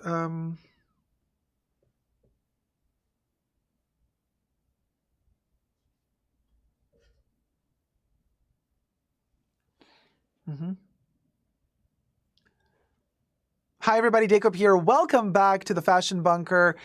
For our ongoing The End of Luxury saga, guess what? We have just received a quote from Tiffany. Well, we're going to dig deeper into who said exactly what and when and how. But the luxury world has spoken and has told us that saying no is what luxury is all about. Saying no to the client. Saying more no than yes. It makes you desire the brand more. It makes you, I guess I'm analyzing here, it makes you more passive about it, you know, more happy whenever if they give you a little trinket of appreciation for your business, you're going to start being that passive customer that says, oh my God, thank you so much. Thank you so much for allowing me to spend the money on something. And we think that this is a practice that began just in recent years since the lockdowns and the price increases and, you know, the Hermes Birkin and the Kelly, and you got to, you know, beg and plead to get one, to get the opportunity to even purchase one. But no, this started in the 50s. And isn't that fascinating? In the 50s. So the director of Tiffany & Co., who became director in 1955, right when the 255 bag was released by Chanel, coincidentally. He was the director until the 80s. So from 1955 to 1980, he revolutionized apparently a lot the luxury world, especially jewelry. Now, before we get to all the details, subscribe to my channel if you haven't already. Push the join button next to the subscription button. Become a member today. Gain access to extra perks. You can also join me on Patreon, Super Dacob, all spelled together there as well for extra perks. This video is being filmed live in front of a live virtual audience. I live stream several times a week. Come join the fun. Come join the chats. Everything I say in this video is for entertainment purposes only, not rooted in truths or facts. Everything's a legend, just my opinion. So, the guy, Mr. Hoving, left in 1980. Aside from hiring celebrated designers such as Schlumberger and Elsa Peretti, we all know Elsa Peretti from the Halston TV show, but also from Liza Minnelli's famous bone-looking cuffs out of sterling silver. Those are Tiffany & Co. by Elsa Peretti. Liza Minnelli still to this day wears them. Hoving was known for his uncompromising stance on various matters, such as not selling diamond rings for men. Isn't that interesting? Now, this particular quote does not say that he wasn't selling diamond rings to men. He said he was not selling diamond rings for men. So there wouldn't be like a chunky wrapper ring with diamonds at Tiffany & Co. from the 50s into the 80s, because he's like, no, diamonds are only to be sold as rings for women. But of course, men buy gifts for women. So men, I would believe, at Tiffany & Co. would be allowed to purchase a diamond ring for a woman. However, I don't know what the situation would be if a man would enter in the 50s, 60s, 70s, and up until 1980, if a man would enter a Tiffany & Co. Boutique and asked for a diamond ring available in the store in his size, a bigger size. Would Tiffany & Co. sell it to him or not? I don't know, but times have, of course, changed. Nowadays, you can't imagine not selling or not manufacturing a diamond ring a bit more chunkier for the male fingers. Times have changed a lot. But now, the current director, called Mr. Ledrew, says today that would be considered non-inclusive, and of course we sell to men now.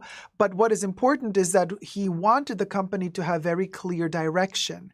There were some things that they would do and some things they would not do.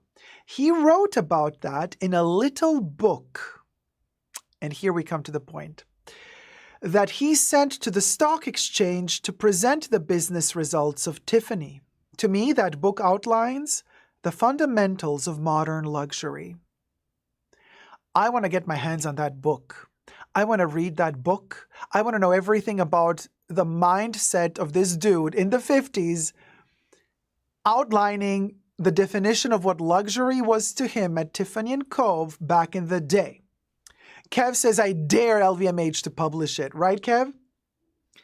Ledrew's greatest takeaway from that petite publication, and here is a quote from the book. Luxury is about saying no more than saying yes. You don't open too many stores. You don't invite too many clients to an event.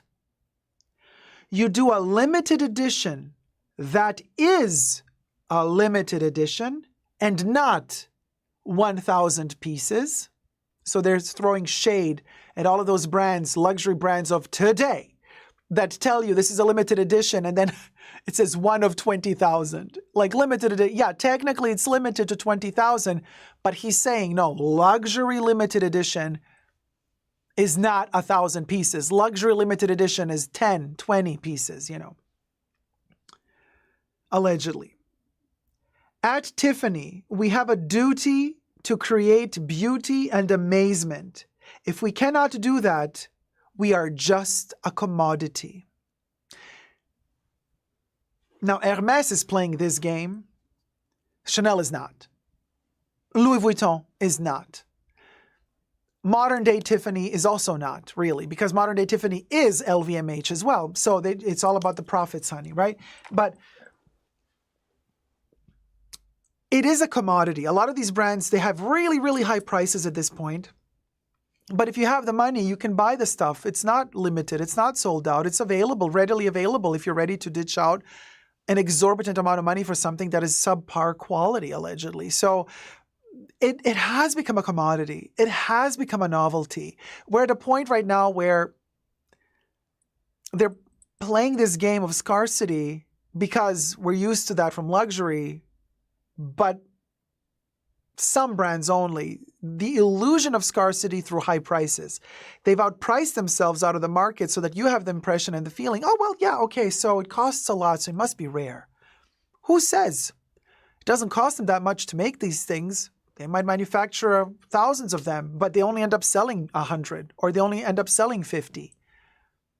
Those 50 that they do sell cover all the costs and then some for the 1,000 pieces that they produced, that they did not sell. But they're not going to tell you that they didn't sell them. They're just going to make them disappear. And they're going to keep on creating this illusion of scarcity, when in reality, it's not scarce at all. And when we talk about Hermès, sure, there's a little bit more scarcity there. I think their raw materials are much better than other brands. I mean, my Hermès bracelets in silver are incredible.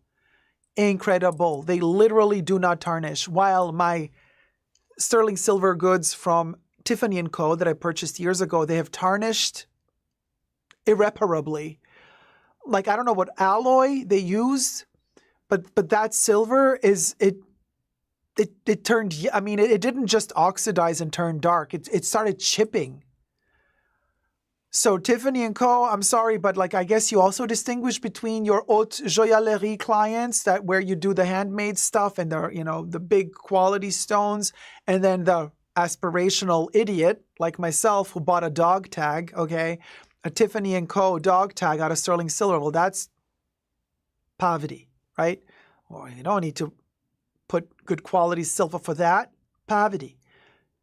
Yeah, I don't think that's cool.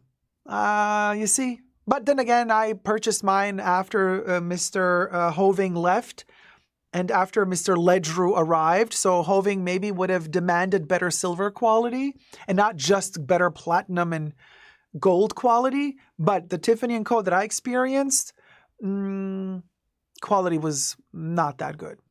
Just my humble opinion. So anyway, let me know in the comment section down below. Are we talking saying no in luxury luxury should say more no than yes in order to be luxury? Question mark. Does that still apply today? Do we agree with that or not, with that assessment or not? Coco Kate sometimes says reverse psychology, personality. I'll walk away even quicker. I don't need them.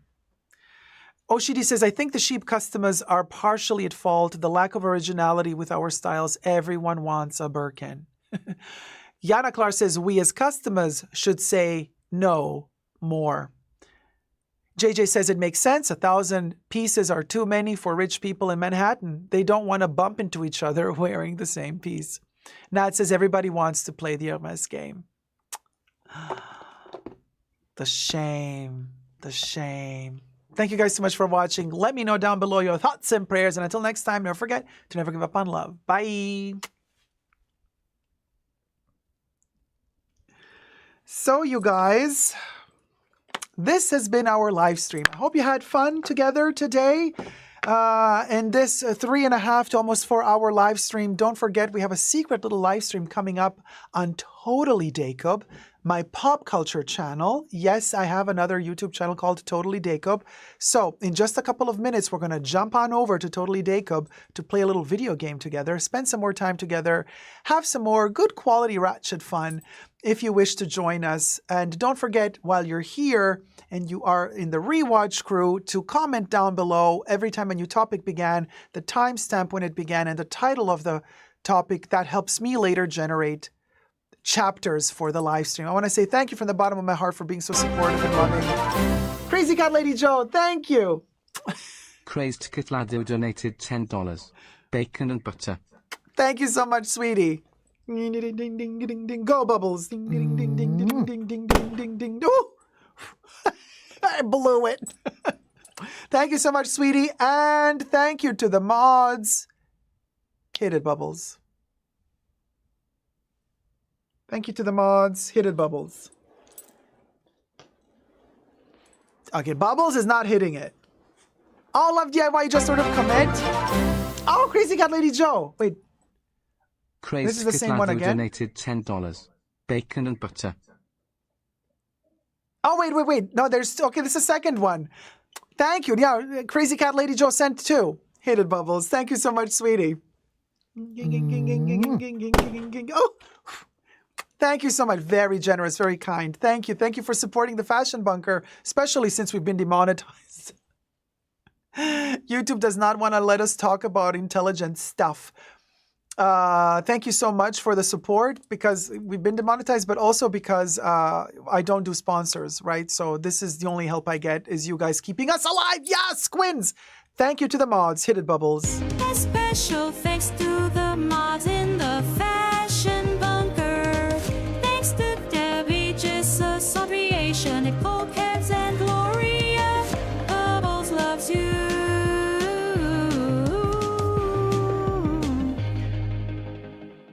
And now to all the new Tier 1 members, use your emojis. We'll go is next. Hit it, Buble. Would go, would go, would go, would go, would go. Would go, would go, would go, would go, would go, would go, would go, would go, would go, would go, would go. Would go, would go, would go, would go, would go, would ferret. I'm living ferret, living ferret. Living ferret, living ferret, living ferret, living ferret. Living for the hair. And now we're dying ferret. Dying ferret, dying ferret, dying ferret, dying ferret, dying ferret. Oh my God, you're getting more and more transparent. This one's for Dee Dee Bean and her little bean who comes to visit her on the weekend. Well, now it's not the weekend yet, but Dee Dee Bean, come on, let's do cha-cha-cha-cha for Dee Dee Bean. Ciao, ciao, ciao. Ciao, ciao, ciao, ciao. Ciao, ciao, ciao. Ciao. Okay, Baby Yoda is rushing off to Totally Dacob because he knows the video games are happening there. Are you ready for some fun, for some late night or early morning fun? Grab a snack and hop on over to Totally Dacob, my pop culture YouTube channel. Subscribe over there so that you can join the chats. I think you have to subscribe for at least 5 minutes before you can start chatting. Subscribe to Totally Dacob, and I'll see you there in just a couple of minutes. And let's play some video games together and cool off and cool down from this ratchet, steamy, titillating, and sizzling live stream. Thank you so much. And if I do not see you later on Totally Dacob for the follow-up secret live stream today, I hope to see you all in the pre-show next Saturday, Tier 1 and Tier 2 members and Tier 1 and Tier 2 patrons. And then in the main show, all the rest of y'all's ratchet, lovely people. Love you loads. Take care. Have a wonderful rest of your week. Sorry, I tried to tip you 21. Oh, Crazy Cat Lady Joe, thank you. It's fabulous. You got 2 cherries pop for the price of 2 girls, 1 cup. 2 tips, 1 Dacob. Love you loads. Take care. See you in a bit. Bye.